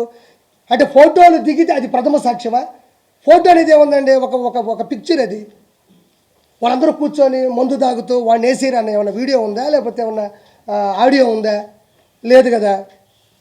కాబట్టి నేను చెప్పేది ఏంటంటే, నేను ఒకటే కోరుకుంటున్నా, ఏదో రాష్ట్రపతి పరిపాలన కావాలా, నేను ఢిల్లీలోకి వచ్చి మాట్లాడతాను, నేను ఒకటే మాట్లాడుతూ ఉన్నా. ఎవరైనా చచ్చిపోతే బెంగళూరు ప్యాలెస్లో కూర్చొని మందు హక్కుంటా, బెంగళూరు ప్యాలెస్లో కూర్చొని మంచి ఓటకా వేసుకుంటా తాగతా, ఎవరైతే చచ్చిపోతే చెప్పండి, శవం శవం అని పెడితే చెప్పండి, కార్లు వేసుకొని వచ్చేస్తా, అక్కడ మాట్లాడేస్తా అంటున్నాడు జగన్మోహన్ రెడ్డి. నీకు దమ్ముంటే, నువ్వు నిజంగా వైఎస్ఆర్సీపీ అధ్యక్షుడు అయితే, నువ్వు నిజంగా మనిషివి అయితే, నీకు దమ్ముంటే అసెంబ్లీకి వచ్చి మాట్లాడు. ఎవరన్నా చనిపోతేనో, ఎవరన్నా బాధలో ఉంటేనో అక్కడికి వెళ్ళి చనిపోయినోడేమో వైఎస్ఆర్సీపీ, చంపినోడేమో టీడీపీ అని మాటం కాదు. జగన్మోహన్ రెడ్డికి కలేజా ఉంటే, దమ్ముంటే, ఒంటరిగా గెలిచాను, ఒంటరిగా పోరాడాను, ముగ్గురు వచ్చి నా మీద పడ్డారు అంటున్నాడు కదా. నీకు దమ్ముంటే అసెంబ్లీకి వచ్చి మాట్లాడు. నీ దమ్మేంటో, నీ ధైర్యం ఏంటో అసెంబ్లీలో తేలిపోతుంది. ఎందుకు అసెంబ్లీ నుంచి తప్పించుకుంటున్నావు? నిన్ను ఎవరన్నా కొట్టారా, ఎవరన్నా తిట్టారా? నిలదీస్తారు. ఆ రోజు చంద్రబాబు నాయుడు గారు సత్యమణి భువనేశ్వర్ గారిని పట్టుకొని మీ వంశీ మాట్లాడుతూ ఉంటే చక్కగా నవ్వుకోలేదా? జగన్మోహన్ రెడ్డి భువనేశ్వర్ గారిని పట్టుకొని నిండు సభలో అసెంబ్లీ సాక్షిగా వల్లభనేని వంశీ ఒక అతి పెద్ద తప్పుడు మాట మాట్లాడినప్పుడు అందరూ ఖండించారు. వైఎస్ఆర్సీపీలో ఉన్న సామాన్య మనుషులు కూడా ఖండించారు. కాబట్టి 11 సీట్లు వచ్చినాయి. నువ్వు ఈరోజు దేనికి భయపడుతున్నావు? వాళ్ళు నీలాగా మీ ఇంట్లో ఆడవాళ్ళని అనరు. 100% మాటిస్తున్నా జగన్మోహన్ రెడ్డి, మీ ఇంట్లో ఉండే ఆడవాళ్ళు కానీ, మీ ఇంట్లో ఉండే పెద్ద మనుషులు కానీ, ఈ కూటమి సభ్యులు ప్రముఖంగా చంద్రబాబు నాయుడు గారు కానీ, మంగళగిరి ఎమ్మెల్యే అయినటువంటి ఐటీ మంత్రి అయినటువంటి ఎవరైతే ఉన్నారో లోకేష్ గారు కానీ, డిప్యూటీ సీఎం పవన్ కళ్యాణ్ గారు కానీ, ఆడవాళ్ళ గురించి అయితే 100% నిండు సభలో తప్పుగా మాట్లాడరు. వాళ్ళు 100% నువ్వు అన్నా కూడా తిరిగి మాట. ఇంకెందుకు భయపడుతున్నావు? ఎందుకు భయపడుతున్నావు అంటే, నువ్వు చేసిన అవినీతి, నీకున్న అజ్ఞానం, నువ్వు చేసిన తప్పుడు చేష్టాలు, శ్రీరెడ్డి చేత ప్రత్యేకంగా ఒక ఆడమనిషి చేత బూతులు తిట్టించి తట్టుకొని వర్రా రవీందర్ రెడ్డి అని ఉంటాడు. మీకు చాలామంది తెలియకపోవచ్చు, జనాలకు తెలియాలి. వర్రా రవీందర్ రెడ్డి అని ఒకడు ఉంటాడు. ఆడెవడో కాదు, భారతీ రెడ్డి పర్సనల్ సెక్రటరీ. ఇది చాలామందికి తెలియదు, దయచేసి జనాలు తెలిసేలా చేయండి. వర్రా రవీందర్ రెడ్డి అని ఉంటాడు, వైఎస్ భారతీ రెడ్డి గారి పర్సనల్ సెక్రటరీ, పిఏ. ఆ వ్యక్తి రియల్ టైం గవర్నెన్స్లో ఒక జాబ్ తీసుకొని 80,000 శాలరీ ఇప్పించి, ఆ వ్యక్తి ఫేస్బుక్లో మీరు వెళ్తే, అతను ఫేస్బుక్లో పెట్టిన పోస్టులు చూస్తే మీరు అందరూ బిత్తరపోతారు. చాలామందికి తెలియదు అది. నేను అవి చూపిద్దామని కూడా ప్రింట్లు తీసుకొని అవి చదివాలన్నా, ఒకవేళ మీరు తీసి ప్రచురించాలన్నా కూడా మన కళ్ళలో నీళ్ళు తిరిగిపోతాయి. అంత దారుణమైనటువంటి బూతులు. ఒక వైఎస్ భారతీ రెడ్డి గారి పర్సనల్ సెక్రటరీ ఒక చిన్న పదవి తీసుకొని అతను పెట్టిన పోస్టులు కానీ మీరు ఫేస్బుక్లో చూస్తే మనం కళ్ళలో నీళ్లు వస్తాయి. మా అమ్మ సాక్షి, వెంకటేశ్వర సాక్షిగా చెప్తున్నా. నేను వెంకటేశ్వర అన్నానంటే నేను తప్పు చేస్తే నాశనం అయిపోతాను, ఆయనలాగా నాశనం అయిపోవాలని ధైర్యం నాకు ఉంది. వర్రా రవీందర్ రెడ్డి అని ప్రజలందరికీ చెప్తున్నా. ఫేస్బుక్లోకి వెళ్ళి మీరు చూస్తే, ఆ బూతులు కానీ మీరు చూస్తే, మనం మగాళ్ళం కదా, మనం అందరం ఎక్కడో దగ్గర కలిసినప్పుడు సరదాగా ఏదో 2-3 అంటాం కదా, మనం అసలు పనికిరాం. ఆ బూతులు చూస్తే మీకు కళ్ళల్లో నీళ్లు ఆగవు. అంత దారుణమైనటువంటి బూతులు. అదే భారతీరెడ్డి పిఏగా ఉన్న ఒక పర్సనల్ సెక్రటరీగా ఉన్న ఒక వర్రా రవీందర్ రెడ్డి ఏమన్నా ఒక ఇంట్లో ఒక పేపర్లో వేశాడా? ఒక ఇంటి ముందు పాంప్లెట్ పంచాడా? ఫేస్బుక్లో పెట్టాడు, సోషల్ మీడియాలో పెట్టాడు. ఒక సోషల్ మీడియాలో పెట్టిన పోస్టులు ప్రపంచం మొత్తం వెళ్తాయని మీకు తెలియదా? వైఎస్ఆర్సీపీ గవర్నమెంట్లో అథారిటీగా సోషల్ మీడియాలో కొంతమంది ఉంటారని తెలియదా? అది భారతీరెడ్డి గారికి తెలియదా? మన పర్సనల్ సెక్రటరీ ఇంత దారుణంగా పెడతాడు, మీరు ఎందుకు మందలించలేదు? ఎందుకంటే మీరే ప్రోత్సహించారు. ఎక్కడైనా ఒక పిఏ ఒక పదవి తీసుకుని ప్రత్యేకంగా వర్రా రవీందర్ రెడ్డి అనే ఒక వ్యక్తి బూతుల శ్రీరెడ్డి 5 సంవత్సరాల నుంచి మనం అసలు వినలేము అలాంటి బూతులు. నన్ను కూడా తిట్టింది ఒకసారి. మీరు కూడా చూడొచ్చు. కొవ్వూరు ప్రసన్న కుమార్ రెడ్డి మీద నేను తిరుగుబాటు చేస్తే నన్ను కానీ నా కుటుంబాన్ని కానీ అవి మామూలు బూతులు కాదు. మీరు గవర్నమెంట్లో ఉండి ఒక హోదాలో ఉండి శ్రీరెడ్డిని 4 కేసులు పెడితే మే కేసులు పెట్టమన్నా పెడతాం. అమ్మని చెన్నై నుంచి తీసుకొని రాలేరా? అన్ని బూతులు తిడుతుంటే చెన్నై నుంచి తీసుకురాలేదు ఒక ప్రభుత్వం. అంటే మీరే ప్రోత్సహించారు డబ్బులు ఇచ్చి. బోరుగడ్డ అనిలు పవన్ కళ్యాణ్ గారి కుటుంబాన్ని తిట్టిన తిట్లు, మనం తిట్లను మాత్రం వదిలేయాలి, వాటిని గుర్తు చేసుకోకూడదు. అంత అవమానంగా ఉంటాయి ఆ మాటలు. ఎవరు తిట్టించారు? వాడు ఎవరన్నా ఒక పబ్బులో తిట్టాడా, నలుగురు ముందు తిట్టాడా, ఒకటి విని చెప్పడానికి? సోషల్ మీడియాలో చక్కర్లు కొట్టింది అది. ఆ రోజు వైఎస్ జగన్మోహన్ రెడ్డి ఏం చేస్తూ ఉన్నాడు? పంచు ప్రభాకర్ ఆ విధంగా తిడతా ఉంటే ఏం చేస్తూ ఉన్నాడు? మీకు తెలియదమ్మా, కొన్ని కోట్ల రూపాయలు, కొన్ని వేల కోట్ల రూపాయలు జగన్మోహన్ రెడ్డి ఖర్చు పెట్టింది కేవలం సోషల్ మీడియాకే. ఎవరైనా పర్లే, ఇప్పుడు బాబాయ్ కానీ అన్న కానీ ఎవరైనా సరదాగా నాకు చంద్రబాబు గారు అంటే ఇష్టం అంటే చాలు, మీ ఆవిడ ఫోటోలు ఆల్మోస్ట్ ఫేస్బుక్లో లాగేసుకుంటారు. వాళ్ళకి ఎక్కడి నుంచి మూర్తి నగ్నంగా ఉండే ఫోటోలు అతికిచ్చేస్తారు. అంత కొంతమంది సూసైడ్ చేసుకున్నారు, చెప్పలేకపోతున్నారు. కాబట్టి జగన్మోహన్ రెడ్డి పత్రానికి రీజన్స్ ఏంటి? నా భయం ఏంటంటే ఓడిపోయారు ఆర్పీ గారు, మనం మాట్లాడక్కర్లేదని నేనేం అంటోలే. ఇక్కడ సమస్య ఏంటంటే ఒక రాజ్యసభ సభ్యుడిగా ఉన్నవాడు ప్రజలకి తీర్పు ఇవ్వాలి, నేనే తప్పు చేయలేదు అని. అతను ఖచ్చితంగా DNA టెస్ట్కి వెళ్ళాలా, లేదంటే అతను తప్పు చేశాడని చెప్పి ఒప్పుకోవాలా. ఒప్పుకుంటే ఏ శిక్ష వేస్తారో నాకు తెలియదు, అంత నాలెడ్జ్ నాకు లేదు. జగన్మోహన్ రెడ్డి 100% ప్రజలు ఆయనకి 40% ఓట్లు వేసా అంటున్నారు. 40% ఓటు నీకేసినప్పుడు 40% ఓట్లు నీకేసినప్పుడు ఆ ప్రజల తరపున అసెంబ్లీకి వచ్చి పోరాడకుండా పులివెందులో గెలిచాం, రాజంపేటలో గెలిచారు, అరకులో గెలిచారు, పాడేరులో గెలిచారు, దర్శిలో గెలిచారు, ఎర్రగొండపాలెంలో గెలిచారు, పొంగనూరులో గెలిచారు, తంబాలపల్లిలో గెలిచారు, మంత్రాల్లో గెలిచారు, ఆలూరులో గెలిచారు. ఈ 11 మంది అసెంబ్లీకి వెళ్ళకుండా పోతే మిమ్మల్ని గెలిపించిన మనుషులు ఏమవ్వాలని ఈరోజు నేను ప్రశ్నిస్తున్నా. 11 మంది కాదయా, ఒక్కరు గెలుస్తారు. ఆ ఒక్కరైనా అసెంబ్లీకి పోయి వాళ్ళ సమస్యలు అక్కడ చెప్పడానికే కదా అసెంబ్లీ ఉంది. మెంబర్ ఆఫ్ లెజిస్లేటివ్ అసెంబ్లీ వీళ్ళందరూ ఎందుకున్నారు? శాసనకర్తలు ఎందుకున్నారు? శాసనసభ్యులు ఎందుకున్నారు? అంటే నువ్వు పోకపోగా 10 మందిని చెడగొట్టి వాళ్ళు ఎంతో కష్టపడి వాళ్ళని నమ్మి 11 నియోజకవర్గాల్లో ఓట్లేసి గెలిచారు వాళ్ళు. ఆ 11 నియోజకవర్గాల్లో ఉండే జనాలు ఈరోజు నమ్ముకున్నారు ఆ 11 మందిని. వాళ్ళు అసెంబ్లీకి పోకపోతే నిన్ను నమ్ముకొని వస్తే ఆ 11 నియోజకవర్గాలు ఏమవ్వాలని ఈరోజు జగన్మోహన్ రెడ్డిని నేను ప్రశ్నిస్తున్నా. నీకు దమ్ముంటే, నీకు ధైర్యం ఉంటే, నీకు కలేజా ఉంటే, నేను ఒక్కడే వచ్చానంటున్నావు కదా, నీకు దమ్ముంటే అసెంబ్లీకి రా. నువ్వు అసెంబ్లీకి రా, నేను మాటిస్తున్నా నా పార్టీ నుంచి. నువ్వు భువనేశ్వర్ గారిని అన్నట్టు, రాయపాటి అన్న గారిని అన్నట్టు, అదేవిధంగా పాపం ఉండవల్లి అనుష గారిని అన్నట్టు, మంగళపూడి అనిత గారిని అన్నట్టు దయచేసి మా ప్రభుత్వం అనదు. మాకు సంస్కారం ఉంది. మేము ఏ రోజు ఆడవాళ్ళ గురించి అసభ్యంగా మాట్లాడాలి, అసభ్యంగా చిత్రీకరించలేదు. నీ భయం ఏంటంటే మీ ఆడవాళ్ళ జోలికి రావు. ఒకటే మందల రాజకీయంలో నువ్వేం తప్పు చేసావు, నువ్వేమో అంటే ఎంత అజ్ఞానంగా ప్రవర్తించావో, ఎంత దారుణాలు చేసావో వాళ్ళు ప్రశ్నిస్తారు. నువ్వు కూడా వచ్చి ప్రశ్నించు. మన 7,000 రూపాయలు పాపం మనందరికి కూడా పింఛన్లు ఇవ్వడం జరిగింది. ఇప్పుడు చెప్పారు మనిషి 15,000 రూపాయలు అన్నారు. ఏం వచ్చాగవా జగన్మోహన్ రెడ్డికి? షుగర్ ఏ లెవెల్లో ఉందో నాకు అర్థం కావడంలే. జస్ట్ నెల 10-15 రోజులైందమ్మా. మొన్నే పాపం 14-15 లక్షల కోట్ల రూపాయలు అప్పు పెట్టి ప్రజాధనాన్ని ప్రజలకు చాలామంది తెలియదన్నా, ఈ భూమి మీద పుట్టిన ప్రతి ఒక్కడికి ఈ భూమి మీద ఒక హక్కు ఉంటుంది. కొండలు ప్రకృతి వనరులే. ఋషికొండ దేవుడి సన్నిధితో సమానం. 7 ఋషుల పైన యాగాలు చేశారంట. తిరుమల కొండ నాశనం చేశాడు. ఒక కొండ లేదు, ఒక ఇసుక లేదు. ఈరోజు రోడ్లు మీకు వేయలేదని మీరు ఫీల్ అవుతున్నారు. రోడ్లు వేసేసారని సంతకాలు పెట్టి ఎప్పుడు వేల కోట్లు లక్షల కోట్లు డబ్బులు తీసేసుకున్నారు. ఆ అభివృద్ధి జరిగిపోయినట్టు అందులో సంబంధించినటువంటి అధికారుల చేత సంతకాలు పెట్టి ఆ డబ్బుల్ని పంచేసుకున్నారు.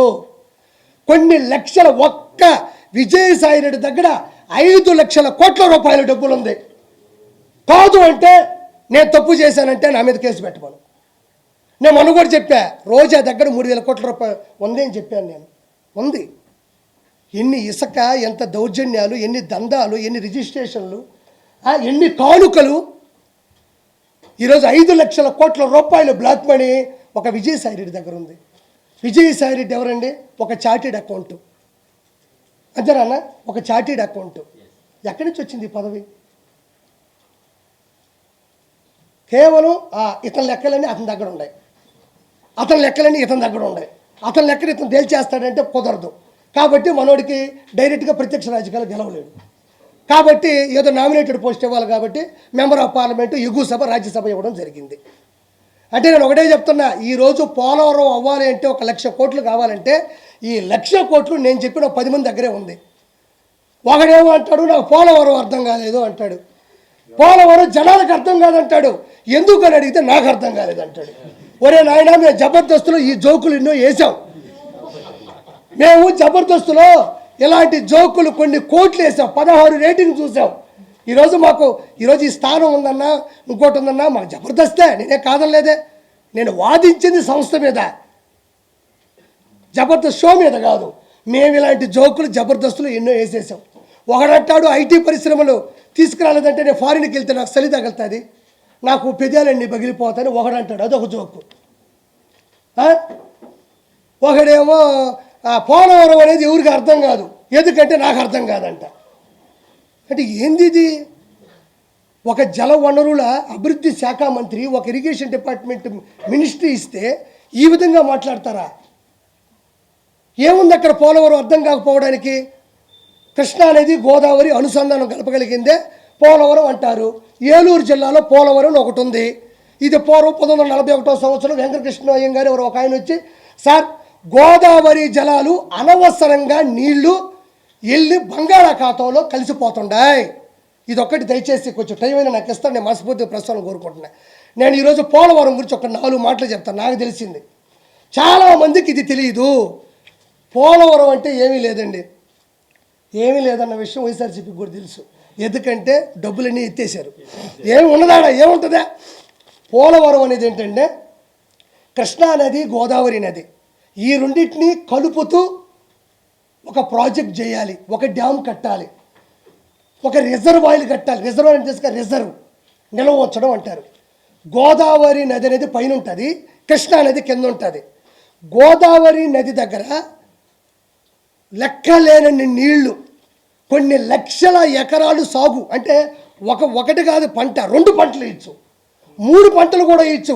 అన్ని నీళ్లు పైనుంచి వచ్చే నీళ్లు, వర్షధారాల నుంచి వచ్చే నీళ్లు ఆ గోదావరిలోకి వచ్చి మనం అడ్డుకట్ట వేయకపోవడం వల్ల, దాన్ని అడ్డుగా ఏమీ పెట్టలేకపోవడం వల్ల వచ్చే నీళ్లు వచ్చినట్టు తెలిపి సముద్రంలో కలిసిపోతున్నాయి. ఆ నీళ్ళని మనం ఒక రిజర్వ్ చేసుకొని, ఒక ఆనకట్ట కట్టుకొని, ఒక డ్యామ్ కట్టుకుంటే ఆ నీళ్ళని అలా ఆపగలిగితే, ఆ నీళ్ళని మనం ఏం చేస్తామంటే దానికి అడ్డంగా వాలు కట్టుకుంటే ఆ నీళ్ళని 2, ఒక లెఫ్ట్ కెనాలు, ఒక రైట్ కెనాల్ అని 2 రకాలు ఉంటాయి.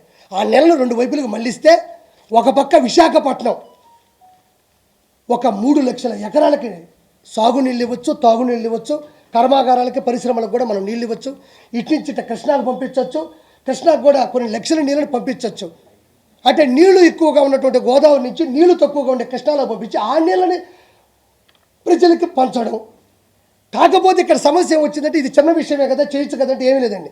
ఈ గోదావరి నీళ్ళు ఏవైతే వెళ్ళిపోతున్నాయో ఆ నీళ్ళకి అడ్డంగా ఒక డ్యామ్ కట్టాలి. ఆ డ్యామ్ కట్టాలంటే అది చాలా దూరం లోతు, అంటే బంకమట్టి, ఇసుక, అంటే గట్టి ఏదైతే మనం దృఢంగా ఉండే నేల ఉంటుంది కదా, ఆ నేల చాలా లోతులో ఉంది. అక్కడికి వెళ్ళి ఆ భూమి మీద మనం గోడ కట్టాలి, ఆనకట్ట కట్టాలి. ఇప్పుడు దాని మీద కట్టాలంటే అవ్వదు కదా. అప్పుడు ఏం చేయాలంటే, అది అవ్వదు కాబట్టి ఇలా వెళ్తున్న నీళ్ళు ఏవైతే ఉన్నాయో వృధాగా, దానికి డయాఫామ్ వాల్ అని ఒకటి కట్టి ఆ నీళ్ళని ఇటు మరల్చి ఇక్కడ ఆనకట్ట కట్టాలి. ఇటు వెళ్తున్న నీళ్ళకి అడ్డుగా ఒక గోడ కట్టి ఇట్ట తిప్పి నీళ్ళని ఇక్కడ ఒక ఆనకట్ట కట్టాలి. అంటే ఇది పూర్తి చేసి ఆ నీళ్ళకి ఆనకట్ట కట్టి దానికి గేట్లు పెట్టి చేయాలా. 2 పక్కల 2 కెనాలు కట్టాలా. ఇది అర్థం కాకపోవడానికి ఏముంది ఇట్లా అర్థం కాకపోతే ఇటు పోయి నీళ్ళు ఎట్ట ఆపినావు, ఆ నీళ్ళు ఎటు తిప్పినావు, ఈ ఆనకట్ట కట్టావు, గేట్లు ఎత్తినావు, నీళ్ళు పోయినాయి, కృష్ణాకి ఇట పోయినాయి. ఇది ఇట్లా ఆలోచించడానికి ఏముంది, అర్థం కాకపోవడానికి ఏముంది? డబ్బులు సరిపోవట్లేదు అనే దానికి ఓకే, రాష్ట్ర బడ్జెట్ ఎలా ఉందో మనకు తెలియకపోవచ్చు. కాబట్టి ఫైనల్గా కోరుకునేది ఏంటంటే, ఇక్కడ రాష్ట్రం రావణ కష్టం ఆయన ఎదురు చూస్తున్నాడు. కాబట్టి ప్రజలందరూ కూడా చాలా వరకు చైతన్యం అవ్వాలా. వీళ్ళందరూ ఆగడాలు కూడా అతి తక్కువ సమయంలోనే మూసేసే ప్రయత్నం జరుగుతూ ఉంది. కాబట్టి ఇది నేను చెప్పాలనుకుంటుంది. ఏటు విజయసాయి రెడ్డి మర్యాదగా వెళ్ళి ప్రజాస్వామ్యంలో ఉండవు కాబట్టి DNA టెస్ట్ చూపించుకోవాలా. రెండోది అసెంబ్లీకి జగన్మోహన్ రెడ్డి రావాలా. ఇవి రెండు రాగలిగితే ఎంతో కొంత మిమ్మల్ని జనాలు విశ్వసిస్తారు. నేను కూడా చెప్తాను, 2029లో నాకు తెలిసే వైనాట్ 175 కూటమి. ఈరోజు చెప్తున్నాను నేను ధైర్యంగా. మీరు చేసే ప్రయత్నాలు, మీరు చేసే చేష్టలు ఇదే విధంగా ఉంటే వైనాట్ 175 రెండు ఇచ్చాడు, 1-1 మధ్యలో మైనస్ కొడితే 0. ఎంతతో కథం. అడగండి అన్న, మీరు అడగండి.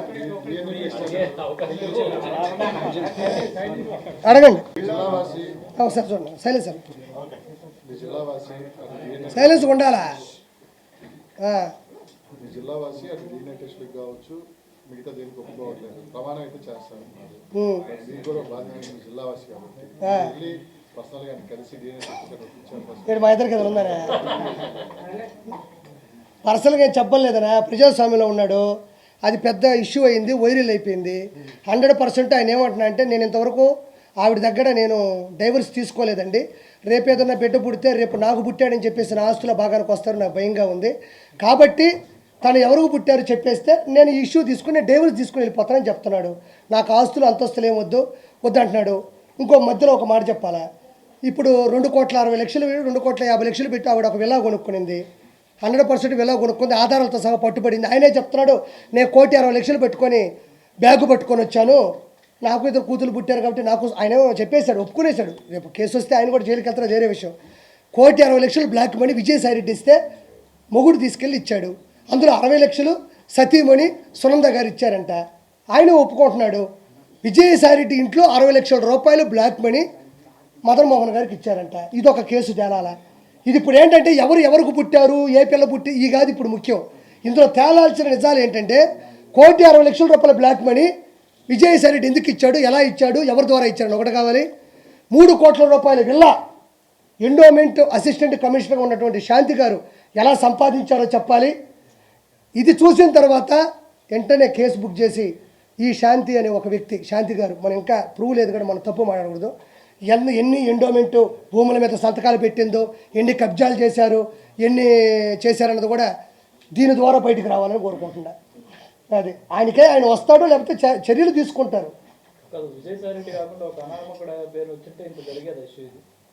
ఒక అనామకుడు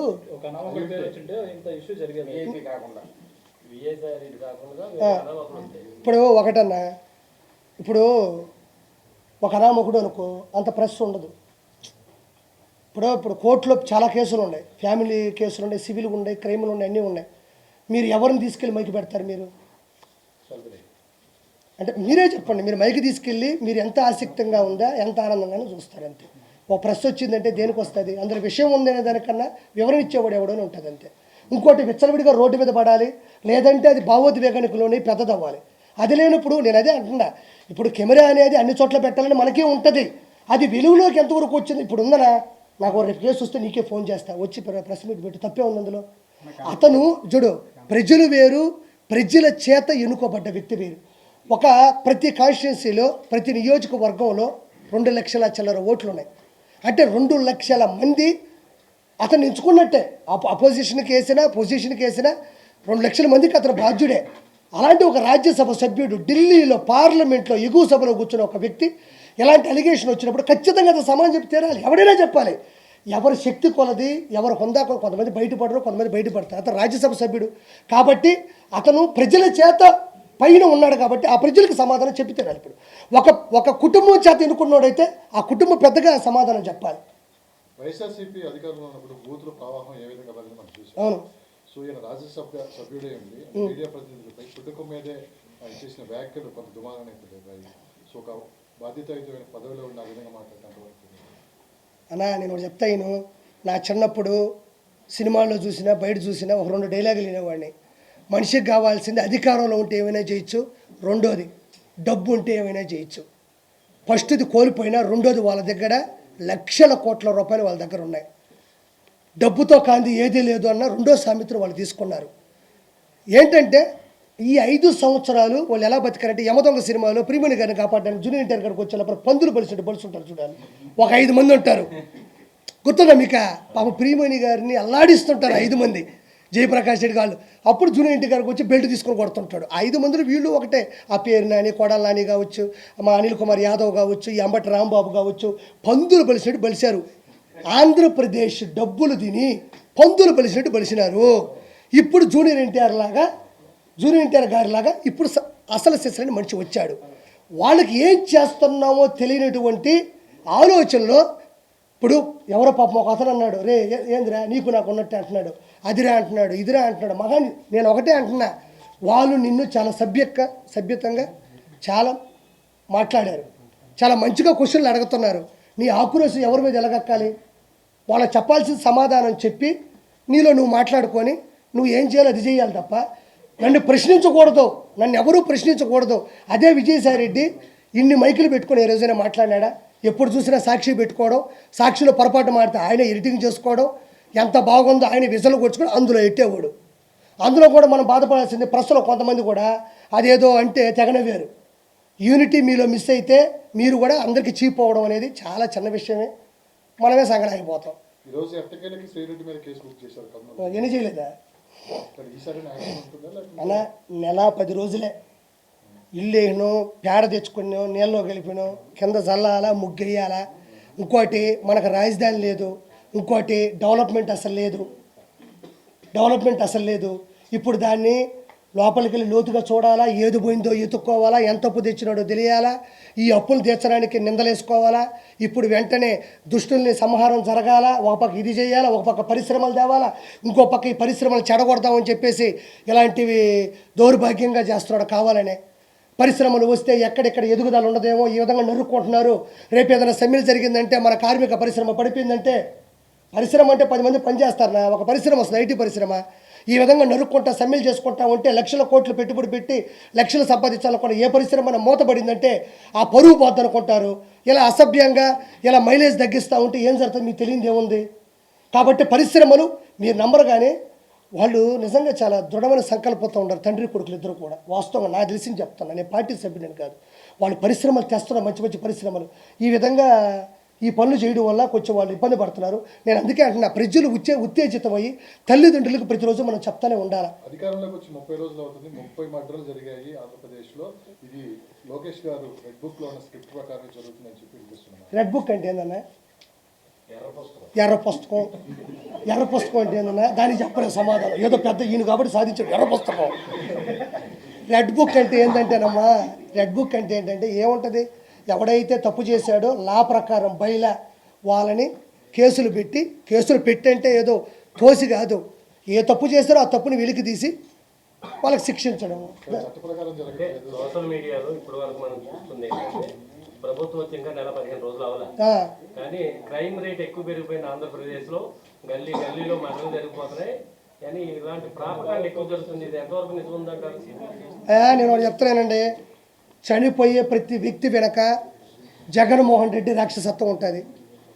జగన్మోహన్ రెడ్డి గంజాయి ఇచ్చి మనుషులను చంపించేసి అతనే వచ్చి పరామర్శిస్తాడు.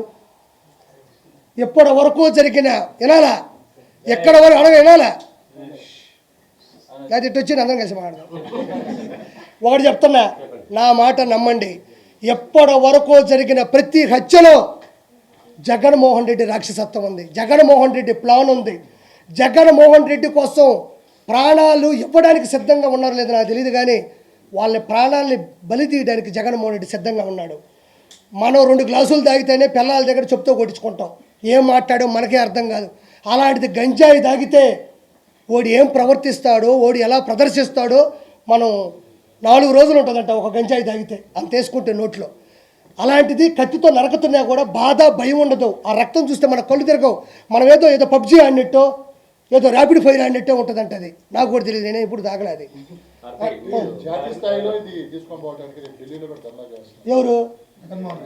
నేను కూడా చెప్తా, ఢిల్లీ మన అయింది, మన సన్న అయింది, నాది అయిపోద్ది. అదే మాటలు 100 చెప్తా, నా పోయినాటు 175 అన్నాడు. ఏదే ఆడిపోయినాడు ఏమయ్యా? 175 సీట్లలో బై 10 = 17.5 = 18 సీట్స్ ఉండాలా.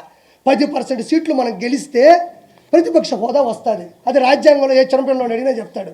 నాకు ప్రతిపక్ష హోదా కావాలని ఏడుస్తాడు కింద పడి. చాక్లెట్లు అడుగు. రెండో బలమైన పార్టీ కాబట్టి నాకు ఇవ్వాలి అంటున్నారు కదా జగన్మోహన్ రెడ్డి. అవునప్ప, రెండో బలమైన పార్టీ అంటే సీఎం పదవి తీసుకో. చంద్రబాబు నాయుడు గారు ఇంకేదైనా కుప్పంకు పోయి ఏదైనా పాపం ఏదైనా చిన్న పని చేసుకుంటాడు. ఏమయ్యా, అలాంటప్పుడు ఎన్నికలు పెట్టడం ఎందుకు, ఎలక్షన్లు పెట్టడం ఎందుకు, క్యాంపెయిన్ చేయడం ఎందుకు, పాటలు కొట్టించి జబ్బుకు జబ్బుకు జబ్బుకు జగనన్న జగనన్న జగమంతా ఎందుకు పెట్టాలా? బలమైన పార్టీ అయితే నువ్వే ప్రెస్ మీట్ పెట్టుకో, నువ్వే ఒక అసెంబ్లీ కట్టుకో, నువ్వే మీ వాళ్ళని పెట్టుకొని డబ్బులు వేసుకొని కొట్టుకో. ప్రతిపక్ష హోదా అంటే బై 10% సీట్లు ఉంటేనే వస్తారు.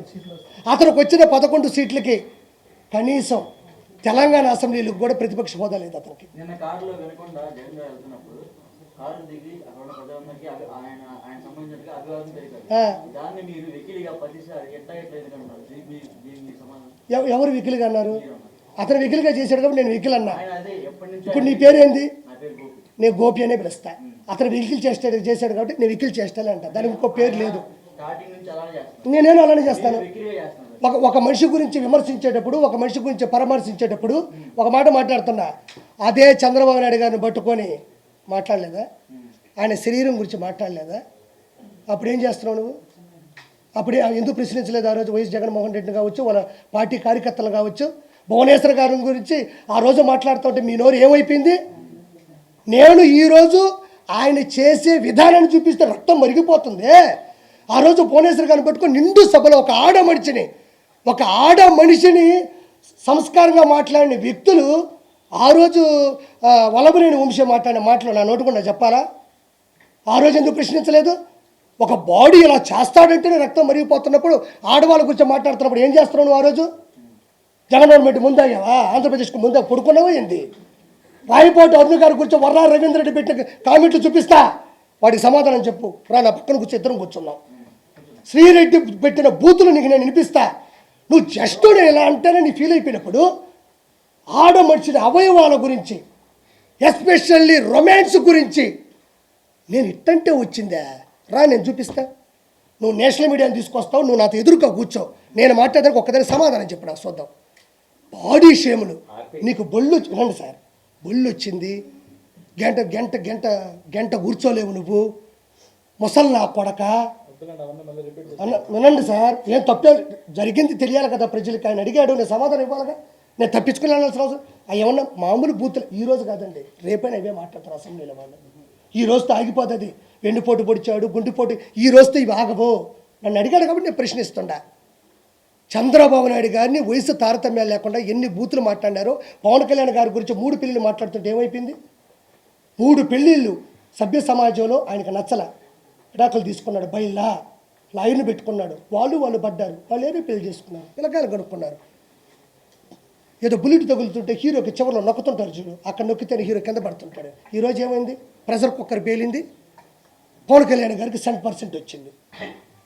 వైఎస్ జగన్మోహన్ రెడ్డి గంజాయిని ప్రేరేపించే ఈరోజు ఈ విధంగా జరుగుతున్నాయి. నేను ఎప్పుడూ ప్రశ్నలో ఎవ్వరు ఏ సమాధానం అడిగినా నేను నిలబడే చెప్తా. నాకు తెలియదు అనేదంటే ఏది ఉండదు. మీరు ఏదైనా అడగండి. జగన్మోహన్ రెడ్డి అన్నారు, జగన్మోహన్ శ్రీరెడ్డి నన్ను అనిందయ్యా, మా ఇంట్లో ఆడవాళ్ళని అనిందయ్యా. నేనేమన్నాను? వేమిరెడ్డి గారి గురించి తప్పుగా మాట్లాడితే ప్రసన్న కుమార్ రెడ్డి నేను మాట్లాడినా. ఎవరు దేనికి గుర్తించాల్సిన సమయంలో అధికారంలో ఉండేవారు. ఇప్పుడు పోయిన తర్వాత ఏమిస్తారు? జగన్మోహన్ రెడ్డి గారు అసెంబ్లీకి వస్తారా రారా అని మీరు క్వశ్చన్ చేశారు. ఇవాళ వైఎస్ఆర్సీపీ పార్లమెంటరీ పార్టీ సమావేశం జరిగింది. ఆ సమావేశంలో చాలా స్పష్టంగా చెప్పారు జగన్మోహన్ రెడ్డి గారు, అసెంబ్లీకి వస్తాను, ఈ సమావేశంలో నిరసన తెలుపుతా ఈ హత్య రాజకీయాల మీద అన్నారు. మీరు అడిగిన క్లారిటీ ఒక డన్. ఈ హత్య రాజకీయాల మీద నేను అసెంబ్లీకి వచ్చి నిరసన చేస్తా అంటున్నాడు. నాకు చాలా సంతోషంగా ఉంది. ఒకవేళ జగన్ గారు అసెంబ్లీకి వస్తే అసెంబ్లీకి వచ్చి ఏం చేస్తాం? ఫస్ట్ దిష్టి తీస్తాం, ఒక పాట ప్రిపేర్ చేయించి గురుగారు వస్తుంటే ముందర క్యాంపెయిన్ పెట్టి సీఎం సీట్లో ఆయన కూర్చోబెట్టి చంద్రబాబు గారు మేమంతా ఒక పక్కన కూర్చొని నీ అసెంబ్లీ నీదే నువ్వే తీసుకో అంటాం. ఏం చేస్తాం? వచ్చి కూర్చుంటాడు, సభ జరుగుతూ ఉంటుంది, ఎవరి ప్రశ్నలు వాళ్ళు స్పీకర్ గారి ముందు మాట్లాడుతూ ఉంటారు, ఆయన ప్రశ్నలు ఆయన సంధిస్తారు. ఇంతకుముందు చంద్రబాబు నాయుడు గారు అపోజిషన్లో ఉన్నప్పుడు ఏం చేశారు? అదే చేస్తారు. అసెంబ్లీకి ఒక కట్టుబాటు ఉంటుంది, ఎవరి సమయం వాళ్ళకి ఇస్తారు. ఆయన ప్రతిపక్ష హోదాలో అలా వాడు చెప్తా గుర్తుపెట్టుకోండి. ఇప్పుడు అతను ఒక సర్వసాధారణమైనటువంటి ఎమ్మెల్యే, అలా సర్వసాధారణమైనటువంటి శాసనసభ్యుడు. అతను దానికి ఎంత ప్రియారిటీ ఉంటుందో అదే ఇస్తారు 100%. అంటే ఇప్పుడు మీరు చెప్పేది ఎట్టుంది, వస్తే కొట్టేస్తారా, వస్తే తిట్టేస్తారా? అది అసెంబ్లీ. జగన్మోహన్ రెడ్డి పెట్టుకున్న తొత్తు వలబ్రేని వంశీలాగా మేము బిహేవ్ చెయ్యం. ఆయన ఏం చేసి ఆయన కూడా ప్రశ్నించమను. మీరు ఇది చెప్పారు, ఇది చేయలేదు, అదే కదా అసెంబ్లీ ఉండేది. గత ప్రభుత్వంలో ప్రతిపక్షాన్ని పూర్తిగా గొంతునట్టే ప్రయత్నం జరిగింది. చంద్రబాబు నాయుడు గారిని మాట్లాడలేదు, మన లోకేష్ గారిని, ఇలాంటి ప్రతిపక్ష నాయకులందరినీ కూడా ఎవరిని మాట్లాడలేదు. వాళ్ళు మండలిలో ఉన్నా సరే, అసెంబ్లీలో ఉన్నా సరే. అవును. ఇప్పుడు జగన్మోహన్ రెడ్డి గారిని కూడా ఆ పార్టీకి సంబంధించిన ఆయనతో పాటు ఉన్న మిగతా 10 మంది ఎమ్మెల్యేలు కూడా ఇట్లాగే అడగదొక్కే ప్రయత్నం జరుగుతుందా, లేకపోతే వాళ్ళకి మాట్లాడే అవకాశం కల్పిస్తుంది? ఇగో ఈయన అడిగిన క్వశ్చన్ ఏంటంటే ఆ మూలం అడగబట్టి ఈ పక్కన మీకు చెప్తున్నా. అప్పుడు అచ్చెన్నాయుడు గారు వాళ్ళు వీళ్ళు ఎమ్మెల్యేలు ఉన్నారు కదా, అప్పుడు జగన్మోహన్ రెడ్డి గారు అసలు మాట్లాడనీ లేదు, ఇప్పుడు ఎందుకు మాట్లాడినిస్తారా, మాట్లాడినవాడని అడుగుతున్నాడు. చంద్రబాబు నాయుడు గారు అలిగి వెళ్ళిపోయింది. మీరు 2014 నుంచి 19 దగ్గర ఏమి పోలవరం ప్రాజెక్ట్ చేశాడు అవి అడిగిన దానికి సమాధానం చెప్పలేక కాదు, ఇంట్లో ఆడవాళ్ళని దారుణమైన మాటలు మాట్లాడుతుంటే తట్టుకోలేక నిండు సభలో ఇంకా ఆడవాళ్ళని అక్కడ ఇంకా మాటలు అనిపించలేక వెళ్ళిపోయినాడు. చట్టసభ అనేది ఎలా జరగాలంటే, అసెంబ్లీ అనేది ఎలా జరుగుతుందంటే, వీళ్ళకో సమయం ఇస్తారు, వాళ్ళకో సమయం ఇస్తారు, వీళ్ళు మాట్లాడాలి. అది ఎవరికైనా ఇవ్వాల్సిందే. ఇప్పుడు 11 మంది వచ్చారన్నా, ఈ 164 మంది మాట్లాడుకుంటే ఏముంటుంది? అదే మన చుట్టాల సభ అవుతుంది. చట్టాల సభ ఎందుకు అవుతుంది? అదే వాళ్ళు మాట్లాడతారు, వాళ్ళు చెప్పేది వాళ్ళు చెప్తారు, వీళ్ళు చెప్పేది వీళ్ళు చెప్తారు, వాళ్ళు వినేది వీళ్ళు వెళ్తారు, అన్నిటికీ సమాధానం ఉంటుంది. ఇప్పుడు ఢిల్లీ వేదికగా ధర్నా చేస్తారంట ఆర్పి గారు, ఎంపీలు అందరూ ఎమ్మెల్యేలు. చట్టంగా ఉన్నట్టే 2019 నుంచి 2024 మధ్యన జగన్ పాలనలో హత్యలు చూడండి సార్. క్రమ సంఖ్య 1, వివిధ కేటగిరీలు సంఖ్య 3, బీసీ 300 మంది, ఎస్సీ ఎస్టీలు 188 మంది, మైనారిటీ సభ్యులు 11 మంది, మహిళలు 991, పార్టీ కార్యకర్తలు 79, ఎన్నికల కోర్టు సమయంలో హత్యలు 13, ఎన్నికల తర్వాత జరిగిన హత్యలు 6, మొత్తం 1588. ఇది 2019 నుంచి 2024 వరకు కూటమి గెలిచిన చివరిలో కావచ్చు, దాని ముందు వరకు జరిగిన వివిధ రకాల క్యాస్టులు కానీ ఒక క్రమ సంఖ్యలో 1588 హత్యలు వైఎస్ జగన్మోహన్ రెడ్డి క్రమంలో జరిగినాయి. నేను ఈరోజు కూర్చొని నేను అనేస్తా, ఢిల్లీ పోతా, మోడీ గారితో మాట్లాడతా అనేది అవుతుందా? నేను జగన్మోహన్ రెడ్డి ఇద్దరం ఒకటే. ఇప్పుడు నేను జగన్మోహన్ రెడ్డి ఇద్దరం ఒకటే. కిరాక్ కార్పి జగన్మోహన్ రెడ్డి ఇద్దరం ఒకటే. ఆయన మాజీ సీఎం కదండి, మరి మీరేం చేశారు? ఎవరు సీఎం? ఇప్పుడు మాజీ సీఎం అయితే మాజీ ఉంటే ఎంత తేడా వస్తుంది తెలుసు నీకు? ఇప్పుడు నేను మాజీ సీఎం అంటున్నాడన్న, ఇప్పుడు ఆర్పి గారు ఆయన ఎమ్మెల్యే, ఆయన ఒక అధికార ఎమ్మెల్యే కూడా. అవును నేను అంటున్నానప్పా, నా ఆలోచన దృష్టిలో జగన్మోహన్ రెడ్డి నేను ఒకటే. నేను ఏం చేయలేడు, ఆయన ఏం చేయలేడు. ఏమన్నా చేస్తే ఇంకో ప్రెస్ మీట్ పెడతా, నేనే మాట్లాడతా. ఏమీ చేయలేడు. చెత్తకాయలు కూడా రాలవయ్యి చెప్తున్నాడు కదా. మనిషి చచ్చిపోతే 15,000 ఇచ్చారా, 15,000 ఇచ్చారా, 15,000 ఇచ్చారా? అక్కడ తెలియదు మనిషి వ్యక్తిత్వం ఎలా ఉంది, సైకలాజికల్గా ఎలా ఉంది. గుర్తుపెట్టుకో, ఇంకో 3-4 మంత్స్లో జగన్మోహన్ రెడ్డికి శస్త్రచికిత్స ఎర్రగడ్డలో కావాలి. ఇప్పుడు నుంచే టోకన్ తీసుకుంటే చాలా మంచిది, అందులో నో డౌట్. సీఎం పదకొండుగా జగన్మోహన్ రెడ్డి గారికి ఎక్కడికైనా వెళ్ళాలన్నా పరదాలు కట్టుకుని అక్కడ చెట్లన్నీ నాశనం చేశారు. అవును. నిన్న అదేం లేదు, మరి ఎలా వెళ్ళారు? ఏది నిన్న వినుకొని వెళ్ళారు కదా సార్. ఇప్పుడు పరదాల్లో లేవని ఎవరు చెప్పారు మీకు? పరదాల్లో లేకపోతే 10 మంది ప్రెస్ మీట్ పెట్టి మాట్లాడుతున్నప్పుడు మధ్యలో మాట్లాడితే తటకన కోపం ఎందుకు వస్తుంది? అది పరదాలు కాదా? 10 మంది ఉన్నారా ఇక్కడ? ఇదిగో ఇవన్నీ ఉండవు. ఇదిగో ఇక్కడ మాహా ఉంది, బిగ్ టీ ఉంది, TV5 ఉంది, ABN ఉంది. మీరు నాతో మాట్లాడుతూ ఉన్నారు, నేను గబగబ మీకు చెప్పేసి మీరు నన్ను ప్రశ్నించే లోపల నేను వెళ్ళిపోతే అది పరదాలు కాదా? పరదాల మాట బతకడం కాదా? అక్కడ పోయినాడు, ఏం మాట్లాడాలా? కాసేపు ఏడవాలి కదా, యాక్టింగ్ అన్నా చేయాలి కదా. పోయిన దానికని యాడ్ చేసినాడా? యాక్టింగ్ అంటే నేనేం తప్పు అనడంలే, కనీసం పోయిన దానికి మన బాధ వచ్చినా బాధ రాకపోయినా ఎంతో కొంత బాధ రావాలి కదా. అది కూడా చేయలేదు కదా. రాష్ట్రపతి పరిపాలన రాదు వాడు చెప్తానండి. ఫైనల్గా ఆయన దూరం ఇంతసేపు ఉన్నంత వరకు నేను గర్వంగా ఫీల్ అవుతున్నా. ఫైనల్గా ఏంటంటే అతను 2019 నుంచి 2024 వరకు 151 మంది ఎమ్మెల్యేలు, అంటే ఒకరు వెళ్ళిపోయారు, కోటమిరెడ్డి సీతారెడ్డి గారు, ఆయన నచ్చక తీసేయండి. ఏ 150 చిల్లర ఎంతమంది అయితే ఉన్నారో వాళ్ళు ప్రతి ఒక్కరూ అవినీతి చేశారు కొన్ని వేల కోట్ల రూపాయలు. వాళ్ళు ఏమనుకున్నారంటే రాబోయేది మనమే, రాబోయే 30 సంవత్సరాలు మనమే అని ఏ తప్పుడు కూడా కప్పి పెట్టే ప్రయత్నం చేయలేదు, కప్పి పెట్టలేదు, అలా వదిలేశారు. To be continued. ఇప్పుడు నేను చెప్తున్నా, ఈ 5 సంవత్సరాల్లో 150 మంది ఎమ్మెల్యేలు జైలుకి వెళ్ళబోతున్నారు బయలా. నాకు తెలుసు, నెల్లూరులో నేను చూశాను, ఎంగడగిరిలో చూసా, సూర్యాపేట చూసా, కోవూరు చూసా, కావలు చూసా, ఆత్మకూరు చూసా. 150 మంది వెళ్ళబోతూ ఉన్నారు. మీరు అడిగిన దానికి ఒకటే, ప్రతి ఒక్కరూ అవినీతి చేశారు వాళ్ళు. ఏ పదవి పోతుందండి నాకా మీరు అనుకుంది ఎవరు? నేను ఎప్పుడు ఏది అనుకోలేదు, నేను జీవితంలో ఏది అనుకోను, అక్కడ పోతూ ఉంటాను. అనుకుంది అనిపిస్తుంది. మొన్న చెప్పి వెంకటేశ్వర స్వామిని, ఒకసారి ఇంకోసారి చెప్పండి.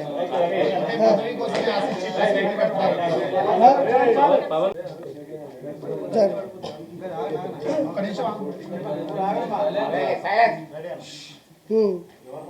అన్నయ్య అడిగిన క్వశ్చన్ అంటే మళ్ళీ నేను మీకు చెప్పాలి, ఎందుకంటే అరిచేసినారు మధ్యలో. ఏం లేదన్నా, ఇప్పుడు పవన్ కళ్యాణ్ గారికే ఇంటెలిజెన్స్ రిపోర్ట్ ఇచ్చి థ్రెట్ ఉంది, మరి నీకు లేదా అన్నాడు. ఆయనకే ఉన్నప్పుడు నాకెందుకు ఉండదు? ఏమి స్వామి, అంతమంది బాడీ గార్డులు ఆ విధంగా క్యాడర్ పెట్టుకొని ఆయనకే ఉన్నప్పుడు నాకెందుకు ఉండదు? నన్ను మెడయించి చంపదాం అనుకుంటారు. ఆ దైవ సంకల్పం నా సంకల్పం కాబట్టి బతుకున్నాను అంతే. ఇది 100% కరెక్ట్, అందులో నో డౌట్. ఏముందలేండి, ఇప్పుడు ఒక మనిషి మీద ఇగో ఉండొచ్చు. ఇప్పుడు ఆయన పార్టీ పెట్టి వెళ్ళిపోయినా కూడా ఏమి అజాత శత్రువుగానే ఉన్నాడు తప్ప ఎవరు మాట అనేది లేదు. కాబట్టి నా 4 మాటలు మాట్లాడితే తగిలిస్తే బాగుంటుందని ఉద్దేశం. పోసాన గారికి చిరంజీవి గారికి ఏం సంబంధం? శ్రీరెడ్డి చిరంజీవి గారికి ఏం సంబంధం? అనవసరమైన సంబంధాలన్నీ ఆయనడే జరుగుతుంటాయి. ఆయన బీఆర్ఎస్కి టీడీపీ, మన బీఆర్ఎస్కి వైఎస్ఆర్సీపీకి ఏం సంబంధం? వాళ్ళ కడుపు మండింది కాబట్టి.